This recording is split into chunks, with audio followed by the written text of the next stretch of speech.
Real TV ವೀಕ್ಷಿಸ್ತಾ ಇರತಕ್ಕಂತಹ ಎಲ್ಲ ನನ್ನ ಪ್ರೀತಿಯ ವೀಕ್ಷಕರಿಗೆ ಇವತ್ತಿನ ಟೀ ಆ್ಯಂಡ್ ಟಾಕ್ ಕಾರ್ಯಕ್ರಮಕ್ಕೆ ಸ್ವಾಗತ. ನಾನು ಸೈಫುಲ್ಲಾ ಕುತ್ತಾರ್.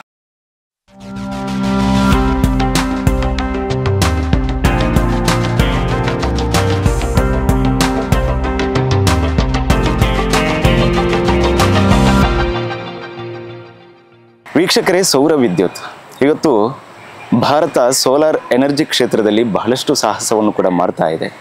ಸೊ ಒಂದು ರೀತಿಯಲ್ಲಿ ರೈತರ ಆರ್ಥಿಕ ಆಗಿರ್ಬೋದು, ಸಾಮಾಜಿಕ ಸ್ಥಿತಿಗತಿಯು ಕೂಡ ಇವತ್ತು ಒಂದು ರೀತಿಯಲ್ಲಿ ಕೂಡ ಬದಲಾವಣೆ ಕೂಡ ಕಾಣ್ತಾ ಇದೆ. ಸೊ ಒಂದು ಸಾಂಪ್ರದಾಯಿಕ ವಿದ್ಯುತ್ ಮೂಲಕ್ಕೆ ಪರ್ಯಾಯವಾಗಿಯೂ ಕೂಡ ಇವತ್ತು ಹೆಚ್ಚು ಜನಪ್ರಿಯವಾಗ್ತಾ ಇರತಕ್ಕಂಥ ಒಂದು ಟ್ರೆಂಡ್ ಅಂದರೆ ಅದು ಸೌರ ವಿದ್ಯುತ್. ಸೊ ಒಂದು ಅಪಾರ್ಟ್ಮೆಂಟ್ ಖರೀದಿದಾರರು ಕೂಡ ಇವತ್ತು ಸೌರ ವಿದ್ಯುತ್ ವ್ಯವಸ್ಥೆ ಇದೆಯಾ ಅನ್ನುವಂತಹ ಒಂದು ಕೇಳುವ ಮಟ್ಟಿಗೆ ಬಂದಿದೆ. ಅಂದರೆ ಸೊ ಇವತ್ತು ಸೌರಶಕ್ತಿ ಬಳಕೆಯಲ್ಲಿ ಕೂಡ ಬಹಳ ಏರಿಕೆ ಕೂಡ ಕಾಣ್ತಾ ಇದೆ ಅಂತ ಕೂಡ ನಾವು ನೋಡ್ಬೋದು. ಸೊ ಹಾಗಾಗಿ ಇವತ್ತಿನ ಈ ಒಂದು ಕಾರ್ಯಕ್ರಮದಲ್ಲಿ ನಾವು ಇದರ ಮೂಲ ಉದ್ದೇಶವು ಕೂಡ ಸೋಲಾರ್ ಎನರ್ಜಿಗೆ ಸಂಬಂಧಪಟ್ಟ ಹಾಗೆ ಜಾಗೃತಿ ಮೂಡಿಸುವಂಥದ್ದು. ಸೊ ಹಾಗಾಗಿ ಇವತ್ತು ಈ ಒಂದು ಕಾರ್ಯಕ್ರಮದಲ್ಲಿ ನಾವು ಸೋಲಾರ್ ಅಂದರೆ ಸೌರಶಕ್ತಿ ಅಂದ್ರೇನು, ಸೊ ಅದು ಯಾವ ರೀತಿಯಲ್ಲಿ ಕೂಡ ಅದನ್ನು ಅಳವಡಿಕೆ ಮಾಡ್ಬೋದು, ಸೊ ಅದರಿಂದ ಸಿಗ್ತಾ ಇರತಕ್ಕಂತಹ ಲಾಭಗಳೇನು, ಸೊ ಒಂದು ಕಡೆ ಅದಕ್ಕೆ ಸಂಬಂಧಪಟ್ಟ ಹಾಗೆ ಯೋಜನೆಗಳು, ಸ್ಕೀಮ್ಗಳಿದೆಯಾ, ಸೊ ಅದನ್ನು ಯಾವ ರೀತಿಯಲ್ಲಿ ಕೂಡ ನಾವು ಪಡೀಬೋದು ಅನ್ನೋದರ ಬಗ್ಗೆ ಕೂಡ ಇವತ್ತಿನ ನಾವು ಕಾರ್ಯಕ್ರಮದಲ್ಲಿ ಮಾಹಿತಿ ನೀಡಲಿಕ್ಕಿದ್ದೀವಿ. ನಮ್ಮ ಜೊತೆಗೆ ಇವತ್ತಿನ ಈ ಒಂದು ಕಾರ್ಯಕ್ರಮದ ಬಗ್ಗೆ, ಈ ಒಂದು ವಿಷಯಕ್ಕೆ ಸಂಬಂಧಪಟ್ಟ ಹಾಗೆ ಮಾಹಿತಿಯನ್ನು ನೀಡಲಿಕ್ಕೆ ನಮ್ಮ ಜೊತೆಗೆ ಸೌರಶಕ್ತಿಯನ್ನು ಒಂದು ರೀತಿಯಲ್ಲಿ ಸಮರ್ಪಕವಾಗಿ ಬಳಸ್ಕೊಂಡು ಬೆಳಕನ್ನು ಕೊಡ್ತಾ, ಹಾಗೆಯೇ ಸೌರ ಉಪಕರಣಗಳನ್ನು ಬಳಸ್ಕೊಂಡು ಪರಿಸರ ಸಂರಕ್ಷಣೆ ಮಾಡ್ತಾ ಒಂದು ರೀತಿಯಲ್ಲಿ ಒಂದು ಸಾಮಾಜಿಕ ಬದ್ಧತೆಯೊಂದಿಗೆ ಕಾರ್ಯಕ್ರಮವನ್ನು ಕೂಡ ರೂಪಿಸಿಕೊಳ್ತಾ ಇರತಕ್ಕಂತಹ ಸೆಲ್ಕೋ ಸಂಸ್ಥೆಯ ಡೆಪ್ಯೂಟಿ ಜನರಲ್ ಮ್ಯಾನೇಜರ್ ಆಗಿರುವಂತಹ ಗುರುಪ್ರಕಾಶ್ ಶೆಟ್ಟಿ ಅವರು ಕೂಡ ನಮ್ಮ ಜೊತೆಗಿದ್ದಾರೆ. ಸೊ ಅವರನ್ನು ಇವತ್ತಿನ ಈ ಒಂದು ಕಾರ್ಯಕ್ರಮಕ್ಕೆ ಆತ್ಮೀಯವಾಗಿ ಸ್ವಾಗತಿಸ್ತಾ ಇದ್ದೀನಿ. ನಮಸ್ತೆ ಸರ್, ಹೇಗಿದ್ದೀರಿ ಸರ್? ಎಸ್ ಸರ್, ಸೆಲ್ಕೋ ಸಂಸ್ಥೆಯಲ್ಲಿ ಬಹಳಷ್ಟು ವರ್ಷಗಳ ಕಾಲ ಕೂಡ ತಾವು ಸೇವೆ ಸಲ್ಲಿಸ್ತಾ ಇರ್ತೀವಿ. ಹೇಗೆ, ನಿಮ್ಮ ಬಗ್ಗೆ ಒಂದಿಷ್ಟು ಹೇಳ್ಬೋದಾ ಸರ್? ಸೊ ನೀವು ಈಗಾಗಲೇ ಹೇಳಿದಾಗೆ ಸೆಲ್ಕೋ ಸಂಸ್ಥೆ 1995 ಅಂದರೆ 30 ವರ್ಷಗಳ ಹಿಂದೆ ಡಾಕ್ಟರ್ ಹರೀಶ್ ಚಂದ್ರ ಅವರು ಈ ಕಂಪನಿಯನ್ನು ಸ್ಥಾಪನೆ ಮಾಡಿದರು. ಸೊ ಅವರು ಸ್ಥಾಪನೆ ಮಾಡುವ ಮೂಲ ಉದ್ದೇಶ ಏನಾಗಿತ್ತು ಅಂತ ಹೇಳಿದ್ರೆ, ಮುಖ್ಯವಾಗಿ ಆ ಹೊತ್ತಿನಲ್ಲಿ ಅಂದರೆ ಕರ್ನಾಟಕದ ರಾಜ್ಯ ಅಂದರೆ ನಾವು ಈಗ ದೇಶದಲ್ಲಿ ಸುಮಾರಷ್ಟು ಮುಂದುವರೆದ ರಾಜ್ಯ ಅಂತ ಹೇಳ್ತೀವಿ. ಕರ್ನಾಟಕ ರಾಜ್ಯದಲ್ಲಿ ಕೂಡ ಒಂದು 25% ಜನರಿಗೆ ಬೆಳಕಿನ ವ್ಯವಸ್ಥೆ ಇರಲಿಲ್ಲ. ಸೊ ಆ ಬೆಳಕಿನ ವ್ಯವಸ್ಥೆ ಕೊಡಬೇಕು ಅಂತೇಳಿ ಈ ಕಂಪನಿಯನ್ನು ಸ್ಟಾರ್ಟ್ ಮಾಡಿದರು. ಸೊ ಮುಖ್ಯವಾಗಿ ಏನಂತ ಹೇಳಿದ್ರೆ, ಯಾವುದೇ ಒಂದು ಹೊಸ ಟೆಕ್ನಾಲಜಿ ಬಂದಾಗ, ಈಗ ಸೋಲಾರ್ಗಿಂತ ಮುಂಚೆ ಬಂದ TV ತಗೊಳ್ಳಿ ಅಥವಾ ಸೋಲಾರ್ಗಿಂತ ನಂತರ ಬಂದ ಮೊಬೈಲ್ ತಗೊಳ್ಳಿ, ಎರಡೂ ಕೂಡ ಒಂದು ಹೊಸ ಟೆಕ್ನಾಲಜಿ, ಯಾರು ನೋಡಿರಲಿಲ್ಲ ಅದು ಫಸ್ಟಿಗೆ. ಅದು ಬಂದದ್ದು ಏನಂತ ಹೇಳಿದ್ರೆ, ಒಂದೇ ಸಿಟಿಯ ಮಧ್ಯಕ್ಕೆ ಟಿವಿಯನ್ನು ಯಾರು ತಂದ್ರು ಅಂತ ಹೇಳಿದ್ರೆ, ಯಾರೋ ಗಲ್ಫಲ್ಲಿ ಕೆಲಸ ಮಾಡುವವರು ಒಂದು ಊರಿಗೆ ತಂದರು ಫಸ್ಟಿಗೆ. ಆದ್ರೂ ಅಥವಾ ಯಾರು ರಿಚ್ ಇದ್ದಾರೆ ಅಂದರೆ ಅಫೋರ್ಡೆಬಿಲಿಟಿ ಯಾರಿಗಿದೆ ಅವ್ರು ತಗೊಂಡ್ರು ಅಂತ ಟೆಕ್ನಾಲಜಿಯನ್ನು. ಸೋಲಾರ್ ಆ ಥರ ಅಲ್ಲ. ಸೋಲಾರ್ ಏನಂತ ಹೇಳಿದ್ರೆ ನೋಡಿ, ಫಸ್ಟಿಗೆ 95 ನಾವು ಸ್ಟಾರ್ಟ್ ಮಾಡೋದು ಸೋಲಾರ್ ಫಸ್ಟ್ ಹಾಕಿದ್ದು ಎಲ್ಲಿ ಅಂತ ಹೇಳಿದ್ರೆ, ಇದೇ ಮಂಗಳೂರಿನ ಅಂದರೆ ದಕ್ಷಿಣ ಕನ್ನಡ ಜಿಲ್ಲೆಯ ಮುಳ್ಳೇರಿಯಾದ ಹತ್ತಿರ ಅಂದರೆ ಕಾಸುಗಣ್ಣ ಬೆಲ್ಟಲ್ಲಿರುವಂಥ ಅರವಿಂದ ರೈ ಅವರು, ಅಂದರೆ ಅವರಿಗೆ ಬೆಳಕಿರಲಿಲ್ಲ. ಸೊ ಅಂಥವ್ರು ಹಾಕಿದರು. ನಮ್ಮ ಮೊದಲ ಒಂದು ಸೆಟ್ ಆಫ್ ಗ್ರಾಹಕರು ಏನಿದ್ದಾರೆ ಅವ್ರು ಹೆಚ್ಚಿನವ್ರು ಏನಂತ ಹೇಳಿದ್ರೆ ಈ ವೆಸ್ಟರ್ನ್ ಘಾಟ್ ಬೆಲ್ಟಲ್ಲಿ ಬೆಳಕು ಇಲ್ಲದವರು. ಸೊ ಯಾಕೆ ಇದನ್ನು ಹೇಳ್ತೀನಿ ಅಂತ ಹೇಳಿದ್ರೆ, ಇವತ್ತು ಅಲ್ಲಿಂದ ಪ್ರಾರಂಭವಾಗಿದೆ, ಅಂದರೆ ಹಳ್ಳಿಯ ಮೂಲೆಯಿಂದ ಪ್ರಾರಂಭವಾಗಿದ್ದು ಇವತ್ತು ಸಿಟಿ ಮಧ್ಯಕ್ಕೆ ಬಂದಿದೆ. ಅಂದರೆ ಇವತ್ತು ತುಂಬ ಅನುಕೂಲಸ್ಥರು ಸಿಟಿಯ ಮಧ್ಯದಲ್ಲಿರೋರು ಕೂಡ, ನೀವು ಹಾಗೆ ಹೇಳಿದಾಗೆ ಅಪಾರ್ಟ್ಮೆಂಟಲ್ಲಿ ವಾಸಿಸೋರು ಸಮೇತ ಸೋಲಾರ್ ಬೇಕು ನಮಗೆ ಅಂತ ಹೇಳುವಂಥ ಕಾಲ ಬಂದಿದೆ. ನಾನು ಆ್ಯಕ್ಚುಲಿ ಸೆಲ್ಕೋ ಸೇರಿರುವಂಥದ್ದು 2000 ಜಸ್ಟ್ ಒಂದು ಸೇಲ್ಸ್ ಪರ್ಸನ್ ಆಗಿ. ಯಾಕಂತ ಹೇಳಿದ್ರೆ ನಿಮ್ಗೆ ಗೊತ್ತಿದೆ, ಯಾವುದೇ ಒಂದು ಸೋಲಾರ್ ಅಥವಾ ಎನರ್ಜಿ ರಿಲೇಟೆಡ್ ನಮ್ಮಲ್ಲಿ ಕೋರ್ಸ್ ಇರಲಿಲ್ಲ ಆಗ. ಏನಿದ್ರು ನಾವು ಇಂಥ ಸೆಲ್ಕೋ ಅಂತ ಸಂಸ್ಥೆಯಲ್ಲಿ ಅಲ್ಲಿ ಜಾಯಿನ್ ಆಗಿ ನಾವು ಕಲಿಬೇಕಿತ್ತು. ಸೊ ಹಂತವಾಗಿ ಕಲಿತು ನಾನು ಇವತ್ತು ಸೆಲ್ಕೋದಲ್ಲಿ ಸಾಧಾರಣ 25 ವರ್ಷಗಳಿಂದ ಕೆಲಸವನ್ನು ಮಾಡ್ತಾ ಇದ್ದೇನೆ. ಓಕೆ, ತುಂಬ ಶಾಖೆಗಳನ್ನು ಕೂಡ ತಾವು ಹೊಂದಿದ್ದೇವೆ. ಹೌದು, ಈಗ ಅಂದರೆ ನಾವು ಆಗಲೇ ಹೇಳಿದ ಹಾಗೆ ಮೊದಲು ಇಲ್ಲಿ ದಕ್ಷಿಣ ಕನ್ನಡ ಬ್ರಾಂಚ್ ನಮ್ಮದು ಮೊದಲು ಧಾರವಾಡದಿಂದ ಪ್ರಾರಂಭವಾಯಿತು. ಇನ್ಸ್ಟಾಲೇಷನ್ ಪುತ್ತೂರಲ್ಲಿ ಸ್ಟಾರ್ಟ್ ಆದರೂ ಕೂಡ ಬ್ರಾಂಚ್ ಫಸ್ಟ್ ಸ್ಟಾರ್ಟ್ ಮಾಡಿ ಧಾರವಾಡದಿಂದ. ಸೊ ಈಗ ನಾವು ಈಗಿನ ಇದರಲ್ಲಿ ನೋಡುವಾಗ ನಾವು ಹಂತವಾಗಿ ಬೆಳೆದು ಸಾಧಾರಣ 7 ಸ್ಟೇಟಲ್ಲಿ, ಕರ್ನಾಟಕ, ಮಹಾರಾಷ್ಟ್ರ, ತಮಿಳುನಾಡು, ಆಂಧ್ರ, ಕೇರಳ, ಬಿಹಾರ ಮತ್ತು ತೆಲಂಗಾಣ, ಈ ಎಲ್ಲ ಸ್ಟೇಟಲ್ಲಿ ನಾವು ಒಟ್ಟಿಗೆ 67 ಶಾಖೆಗಳಿದೆ. ಅಂದರೆ ಬ್ರಾಂಚ್ ಅಂದರೆ ನಮ್ಮ ಸೇಲ್ಸನ್ನು ಮಾಡುವಂಥದ್ದು, ಸ್ಟಾಕ್ ಇಡುವಂಥದ್ದು ಮತ್ತು ನಮ್ಮ ಕಸ್ಟಮರ್ ಸರ್ವಿಸ್ ಕೊಡುವಂಥದ್ದು ಎಲ್ಲವನ್ನು ಸೇರಿದೆ ಒಟ್ಟಿಗೆ 67 ಶಾಖೆಗಳನ್ನು ನಾವು ಹೊಂದಿದ್ದೇವೆ. ಬೆಂಗಳೂರಲ್ಲಿ ಹೆಡ್ ಆಫೀಸ್ ಇದೆ, ಧಾರವಾಡ ಮತ್ತು ಮಣಿಪಾಲದಲ್ಲಿ 2 ರೀಜನಲ್ ಆಫೀಸ್ ಇದೆ. Okay okay. ಈ ಸೆಲ್ಕೋ ಸಂಸ್ಥೆ ಅಂತ, ಈ ಸೆಲ್ಕೋ ಅನ್ನುವಂಥ ಹೆಸರು ಯಾಕೆ ಇಟ್ಟಿದ್ದೀರಿ? ಒಂದೇನಂದ್ರೆ ಸೆಲ್ಕೋದ ಫುಲ್ ಫಾರ್ಮ್ ಅಂದರೆ ಸೋಲಾರ್ ಎಲೆಕ್ಟ್ರಿಕ್ ಲೈಟ್ ಕಂಪನಿ ಅಂತೇಳಿ. ಸೊ ಇದರ ಮುಖ್ಯ ಏನಂತ ಹೇಳಿದ್ರೆ ಸೆಲ್ಕೋ ಸಿಂಬಲ್ ಅನ್ನು ನೀವು ನೋಡ್ಬೋದು. ಅದರ ಸಿಂಬಲ್ ಅರ್ಥ ಏನಂತ ಹೇಳಿದ್ರೆ ಅದು ಹೀಗೆ ಈ ಒಂದು ಹಂಚಿನ ಮಾಡಿನ ಮನೆಯ ಹಿಂದೆ ಸೂರ್ಯ ಉದಯ ಆಗುವಾಗ ಹೆಂಗೆ ಕಾಣ್ತಾನ, ಅದು ಆಕ್ಚುಲಿ ಸೆಲ್ಕೋದ ಸಿಂಬಲ್. ಹೌದು. ಎಸ್ ಓಕೆ, ಖಂಡಿತ ಅದು ತುಂಬ ಅರ್ಥ ಇದೆ, ಒಂದು ರೀತಿ ಅರ್ಥವನ್ನು ಕೂಡ ಕೊಡುತ್ತೆ. Yes okay. ಇವಾಗ ಜನಸಾಮಾನ್ಯರು ಇವಾಗ ಯಾವ ರೀತಿಯಲ್ಲಿ, ಯಾಕಂದರೆ ನೀವು 25 ವರ್ಷಗಳಿಂದ ಕೂಡ ನೋಡ್ತಾ ಇದ್ದೀರಾ, ಸೊ ಈಗ ಯಾವ ರೀತಿಯಲ್ಲಿ ಟ್ರೆಂಡ್ ಆಗ್ತಾ ಇದೆ ಅಂತ ನೀವು ನೋಡ್ತಾ ಇದ್ದೀರಾ. ಬಟ್ ಇವಾಗ ಜನರು ಮನಸ್ಸು ಮಾಡ್ತಾ ಇದ್ದಾರಾ ಅಥವಾ ಅದರ ಮೇಲೆ ಒಲವು ಇವಾಗ ಜಾಸ್ತಿ ಬರ್ತಾ ಇದೆಯಾ, ಯಾವ ರೀತಿ? ಹೌದು, ಖಂಡಿತ. ಯಾಕಂದರೆ ನಾವು ಇನಿಷಿಯಲಿ ಸೋಲಾರ್ ಬಗ್ಗೆ ಒಂದು ಮಾಹಿತಿ ಕೊಡುವಾಗ ಏನಂತ ಹೇಳಿದರೆ ಹೆಚ್ಚಿನವದ್ದು ಇದೊಂಥರ ಮಿರಾಕಲ್, ಅಂದರೆ ಒಂದು ಜಾದು ಇದ್ದಾಗೆ. ಏನಂದರೆ ಒಂದು ಸಣ್ಣ ಪ್ಲೇಟ್ ಇಟ್ಟು ಅದರಿಂದ ಬೆಳಕು ಮಾಡಲಿಕ್ಕೆ ಆಗ್ತದೆ ಅಂತ ಹೇಳುವಂಥದ್ದೇ ಒಂದು ದೊಡ್ಡ ಇದು ಸಂಗತಿ ಆಗಿತ್ತು ಆಗ. ಸೊ ಆಗ ಏನು ಮಾಡ್ತಿದ್ವಿ ಅಂತ ಹೇಳಿದ್ರೆ ನಾವು ಪ್ರತಿಯೊಂದು ಮಾಹಿತಿ ಕೊಡುವಾಗ ಕೂಡ ಉದಾಹರಣೆಗೆ ಒಂದು ಪ್ಯಾನಲ್, ಒಂದು ಲೈಟು, ಒಂದು ಬ್ಯಾಟ್ರಿ, ಇದನ್ನೆಲ್ಲ ಒಂದು ಹಳ್ಳಿ ತಗೊಂಡೋಗಿ ಅದನ್ನು ಲೈಟನ್ನು ತೋರಿಸಿ ಅವರಿಗೆ ಮಾಹಿತಿ ಕೊಡಬೇಕಿತ್ತು, ಈ ಥರ ಕೆಲಸ ಮಾಡ್ತದೆ ಅಂತೇಳಿ. ಸೊ ಅದರ ನಂತರ ಏನಾಯ್ತು ಅಂತ ಹೇಳಿದ್ರೆ ಹಂತ ಆಗ ಮತ್ತೆ ಸೋಲಾರ್ ಬಗ್ಗೆ ಮಾತಾಡೋರು ಯಾರಿಲ್ಲ. ಈಗ ಉದಾಹರಣೆಗೆ ಹೇಳುದಂತಾದ್ರೆ ನಾವು ಫಸ್ಟಿಗೆ ಈ ಸೋಲಾರ್ ಇನ್ಸ್ಟಾಲ್ ಮಾಡುವಾಗ ಈ ಸಂಸ್ಥೆನೂ ಹೊಸ್ತು, ಟೆಕ್ನಾಲಜಿ ಕೂಡ ಹೊಸ್ತು, ಮತ್ತೆ ನಾವು ಸೇಲ್ ಮಾಡುವಂತ ಅಥವಾ ಅದರಲ್ಲಿ ಕೆಲಸ ಮಾಡುವವರು ನಾವು ಕೂಡ ಹೊಸಬರು. ಈ 3 ಹೊಸತನ್ನು ಯಾರು ಎಸೆಪ್ಟ್ ಮಾಡ್ತಿಲ್ಲ, ಅದು ಹಳ್ಳಿಯಲ್ಲಿ. ಸೊ ನಾವೇನ್ ಮಾಡಿದ್ವಿ ಅಂತ ಹೇಳಿದ್ರೆ ಆಗ ನಮ್ಮ ಈಗ ಎಲ್ಲ ಒಂದು ಕಂಪನಿಯ ಅದರಲ್ಲಿ ಏನು ತುಂಬ ಆಗ ಹಣ ಏನಿರಲಿಲ್ಲ, ಅದರ ಸಣ್ಣ ಒಂದು ಇದನ್ನೇನಿದೆ ಅದನ್ನು ಸಣ್ಣ ಕೋಪರೇಟಿವ್ ಬ್ಯಾಂಕಿನ ಮುಖಾಂತರ, ಅಂದರೆ ಯಾಕಂದರೆ ನ್ಯಾಷನಲ್ ಬ್ಯಾಂಕ್ನವರು RRBCನವರು ಆಗ ಇದು ಸ್ಕೀಮ್ ಆಗೇನು ಇರಲಿಲ್ಲ. ಈಗ ಇದು 95, 98 ಈ ಟೈಮಿನ ಕಥೆ ಇದು. ಸೊ ಆಗೇನಂತ ಹೇಳಿದ್ರೆ ಈ ಹಳ್ಳಿಯ ಕೋಪರೇಟಿವ್ ಬ್ಯಾಂಕ್ಗಳು ನಮಗೆ ಒಂಥರ ಚಾಂಪಿಯನ್ ಆಗಿದ್ದ ಟೈಪಲ್ಲಿ ಕೆಲಸ ಮಾಡಿದ್ವು. ಏನಂತ ಹೇಳಿದ್ರೆ ಅವರಿಗೆ ಅವರ ಬಗ್ಗೆ ಗ್ರಾಹಕರಿಗೆ ನಂಬಿಕೆ ಇತ್ತು. ಸೊ ಅವರನ್ನು ನಾವು ಹೋಗಿ ಕನ್ವಿನ್ಸ್ ಮಾಡಿ ಅಲ್ಲಿ ಅವರಿಗೆ ಈಗ ಉದಾಹರಣೆಗೆ ಹರಿಶಂದಿ ಅವರಿಗೆ ಎಲ್ಲೋ ಸ್ಕಾಲರ್ಶಿಪ್ ಅಲ್ಲಿ ಬಂದ 1 ಲಕ್ಷ ರೂಪಾಯಿ ಇದ್ರೆ ಅದನ್ನು ಬ್ಯಾಂಕಲ್ಲಿ ಡೆಪಾಸಿಟ್ ಇಟ್ಟು ಅಲ್ಲಿ ಬರುವಂಥ ಇಂಟ್ರೆಸ್ಟ್ ಅನ್ನು ಕಸ್ಟಮರ್ಗೆ ಇಂಟ್ರೆಸ್ಟ್ ಕಾಂಪನ್ಸೇಟ್ ಮಾಡುವಂತ ಮಾಡಿ. ಯಾಕಂದ್ರೆ ಅದರಲ್ಲಿ ದೊಡ್ಡ ಏನೋ ಇದಿಲ್ಲ, ಆದರೆ ಒಂದು ನಂಬಿಕೆ ಬ್ಯಾಂಕಿನವ್ರಿಗೆ ಇವ್ರದ್ದು ಒಂದು ಹಣ ಇದೆ, ಇಲ್ಲಿ ಇವ್ರಿಗೆ ನಂಬೋದು, ಇವರಿಗೆ ಪ್ರಾಡಕ್ಟ್ಗೆ ಸಾಲ ಕೊಡ್ಬೋದು ಅಂತೇಳಿ. ಸೊ ಅದರ ನಂತರ ಅವ್ರೇನಂತ ಹೇಳಿದ್ರೆ ಅವ್ರ ಗ್ರಾಹಕರನ್ನ ಆಯ್ಕೆ ಮಾಡಿ, ಯಾರು ಕರೆಂಟ್ ಇಲ್ಲ ಅಂಥವ್ರನ್ನ ಆಯ್ಕೆ ಮಾಡಿ ಅವ್ರು ನಮ್ಗೆ ಇಂಟ್ರೊಡ್ಯೂಸ್ ಮಾಡಿದ್ರು. ಆಗಲೂ ಕೂಡ ಏನಂತ ಹೇಳಿದ್ರೆ ಹೋಗಿ ಇಮಿಡಿಯೇಟ್ ಹಾಕಿದ ಕೂಡಲೇ ಅವ್ರು ಲೋನಿಗೆ ಸೈನ್ ಮಾಡಲಿಲ್ಲ. ಹಾಕಿದ ನಂತರ 1 ತಿಂಗಳು ಅವರು ಉಪಯೋಗ ಮಾಡಿಕೊಂಡು ಇದು ನನಗೆ ಬೇಕು, ನನಗೆ ಈ ಪ್ರಾಡಕ್ಟ್ ಸ್ಯಾಟಿಸ್ಫ್ಯಾಕ್ಷನ್ ಇದೆ ಅಂತ ಆದ ನಂತರ ಅವ್ರು ಬಂದು ಲೋನ್ ಪೇಪರ್ ಸೈನ್ ಹಾಕಿ ನಮಗೆ ಪೇಮೆಂಟ್ ಕೊಟ್ಟರು. ಇದು ಆ ಥರ ಪರಿಸ್ಥಿತಿ ಇತ್ತು. ಬಟ್ ಇವತ್ತಿನ ದಿನದಲ್ಲಿ ಏನಾಗಿದೆ ಅಂತ ಹೇಳಿದ್ರೆ ಗ್ರಾಹಕರು ಅಪ್ರಂಟ್ ಆಗಿ, ಅಂದರೆ ಬ್ಯಾಂಕಿನವರು ಕೂಡ ಅಷ್ಟೇ ಮುಂದೆ ಬಂದಿದ್ದಾರೆ. ಇವತ್ತು ಏನಂತ ಹೇಳಿ ಒಬ್ಬ ಗ್ರಾಹಕ ಸೋಲಾರ್ ಬೇಕು ಅಂತ ಹೇಳಿದ್ರೆ ಸೀದಾ ಬ್ಯಾಂಕಿಗೆ ಹೋಗ್ತಾನೆ, ಒಂದು ಕಂಪನಿಯ ಕೊಟೇಶನ್ ಇಟ್ಕೊಂಡು ಇಮಿಡಿಯೇಟ್ ಬ್ಯಾಂಕ್ಸ್ ಶಾಂಕ್ಷನ್ ಆಗ್ತದೆ ಈಗ ವೆಹಿಕಲ್ ಲೋನಿನ ಹಾಗೆ. ಸೊ ಇಮಿಡಿಯೇಟ್ ಅವರು ಕಂಪನಿಗೆ DD ಅನ್ನು ಕಳಿಸ್ತಾರೆ, ಆಮೇಲೆ ಬಂದು ಕಂಪನಿಯು ಇನ್ಸ್ಟಾಲ್ ಮಾಡ್ತಾರೆ. ಸೊ ಇದು ಬದಲಾವಣೆ ಅಂತ ಹೇಳಿ, ಅಂದರೆ ಟ್ರಾನ್ಸಿಷನ್ ಹಿಂಗೆ ಆಗಿದೆ ಅಂತೇಳಿ. ಯಾಕಂದರೆ ಆ ಸಂದರ್ಭದಲ್ಲೂ ಕೂಡ ಬಹಳಷ್ಟು ಸವಾಲುಗಳು ಕೂಡ ಇತ್ತು ತಮಗೆ. ಸೊ ಆ ಸವಾಲುಗಳನ್ನೆಲ್ಲ ಮೆಟ್ಟಿ ನಿಂತಾದರೂ ಕೂಡ ಅದನ್ನು ಜನರಿಗೆ ಅರಿವು ಮೂಡಿಸುವಂಥದ್ದೇ ದೊಡ್ಡ ಬಹಳ ಕೆಲಸ. ಯಾಕಂದರೆ ಇವತ್ತಿಗೂ ಕೂಡ ಒಂದಿಷ್ಟು ಮಂದಿ ಏನು ಅದರ ಬಗ್ಗೆ ಅರಿವು ಕೂಡ ಹೊಂದಿರಲ್ಲ. ಸೌರಶಕ್ತಿಯನ್ನು ಯಾವ ರೀತಿಯಲ್ಲಿ ಇನ್ಸ್ಟಾಲೇಷನ್ ಮಾಡಬೇಕು, ನಂತರದಲ್ಲಿ ನಿರ್ವಹಣೆ ಯಾವ ರೀತಿಯಲ್ಲಿ ಇರಬೇಕು, ಸೊ ಅದರ ಬಗ್ಗೆ ಕೂಡ ಒಂದು ರೀತಿಯಲ್ಲಿ ಗೊಂದಲ ಕೂಡ ಇರುತ್ತೆ. ಸೊ ಆದರೂ ಕೂಡ ಇವತ್ತು ಸೌರಶಕ್ತಿ ಬಳಕೆಯಲ್ಲಿ ಬಹಳಷ್ಟು ಕಡಿಮೆನೇ ಇದೆ. ಸೊ ಇನ್ನೂ ಕೂಡ ಅದನ್ನು ಜಾಗೃತಿ ಮೂಡಿಸಬೇಕು ಅಂತ ಏನು ಮಾಡಬೇಕಾಗುತ್ತೆ? ಮುಖ್ಯವಾಗಿ ಈಗ ನಮಗೆ ಈ ನಮ್ಮ ಈಗಿನ ಪ್ರಸಕ್ತ ಸನ್ನಿವೇಶ ನೋಡಿದರೆ ನಮ್ಮ ದೇಶದಲ್ಲಿ ಬರೀ 1% ಡೊಮೆಸ್ಟಿಕ್ ಗ್ರಾಹಕರು, ಅಂದರೆ ಮನೆ ಮಟ್ಟದಲ್ಲಿ ನೋಡಿದರೆ 1% ಜನ ಮಾತ್ರ ಹಾಕಿದ್ದಾರೆ. ಅಂದರೆ ನೀವು ಅಂದಾಜು ಮಾಡ್ಬೋದು ಸೌರಶಕ್ತಿ ಅಗಾಧತೆ ಏನು ಅಂತೇಳಿ, ಎಷ್ಟು ಆಪರ್ಚುನಿಟಿ ಇದೆ ಇನ್ನು ಮುಂದೆ ಅಂತೇಳಿ. ಮಾಹಿತಿ ಅಂತ ಹೇಳಿದ್ರೆ ನಾವು ಈಗ ಸೋಲಾರ್ ಸೆಲ್ಕೋ ನಾವು ಸ್ಟಾರ್ಟ್ ಮಾಡುವಾಗ ಏನಾಗಿತ್ತು ಅಂತ ಹೇಳಿದ್ರೆ ಒಂದು 3 ಸಮಸ್ಯೆ ಇತ್ತು. ಒಂದು ಇದ್ರ ಕಾಸ್ಟ್ಲಿ, ಇದು ಬಾಳಿಕೆ ಬರಲ್ಲ, ಇನ್ನೊಂದು ಮಳೆಗಾಲದಲ್ಲಿ ಕೆಲಸ ಮಾಡಲ್ಲ.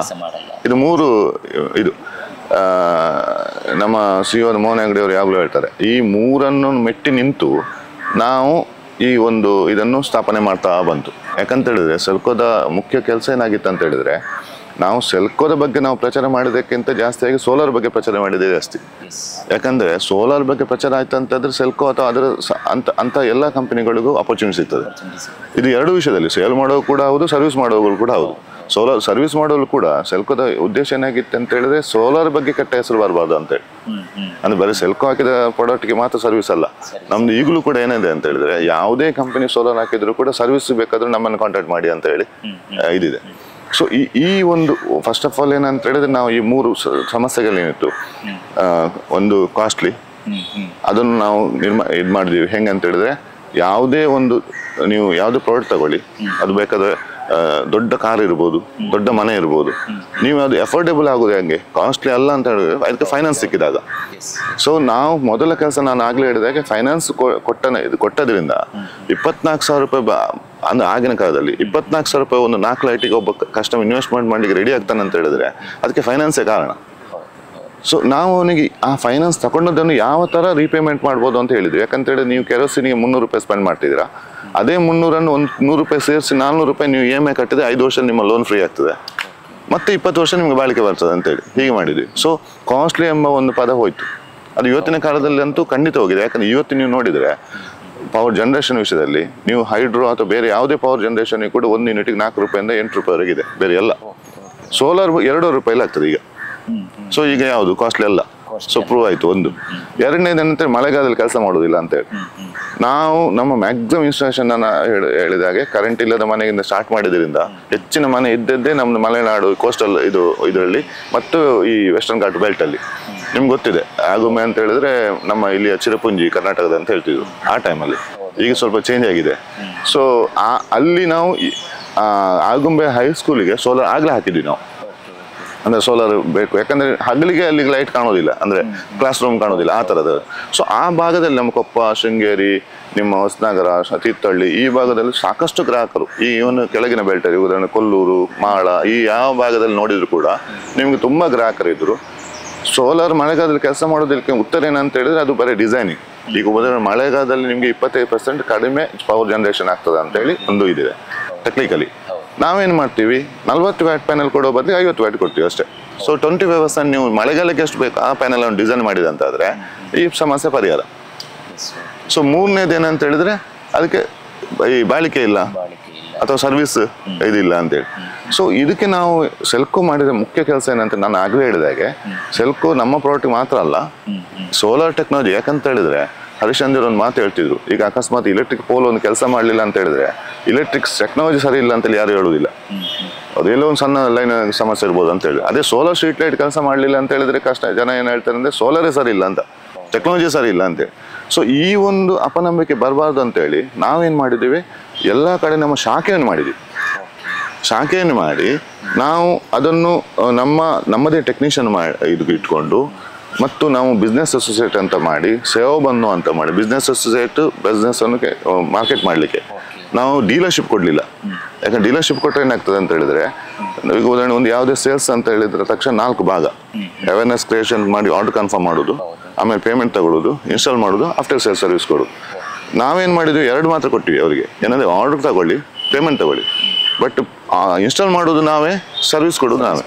ಸೊ ಈ ಒಂದು ಇವತ್ತು ಕೂಡ ನಮ್ಮ ಕಸ್ಟಮರ್ ನಮ್ಮ ಡೈರೆಕ್ಟ್ ಲಿಂಕ್ ಇದೆ.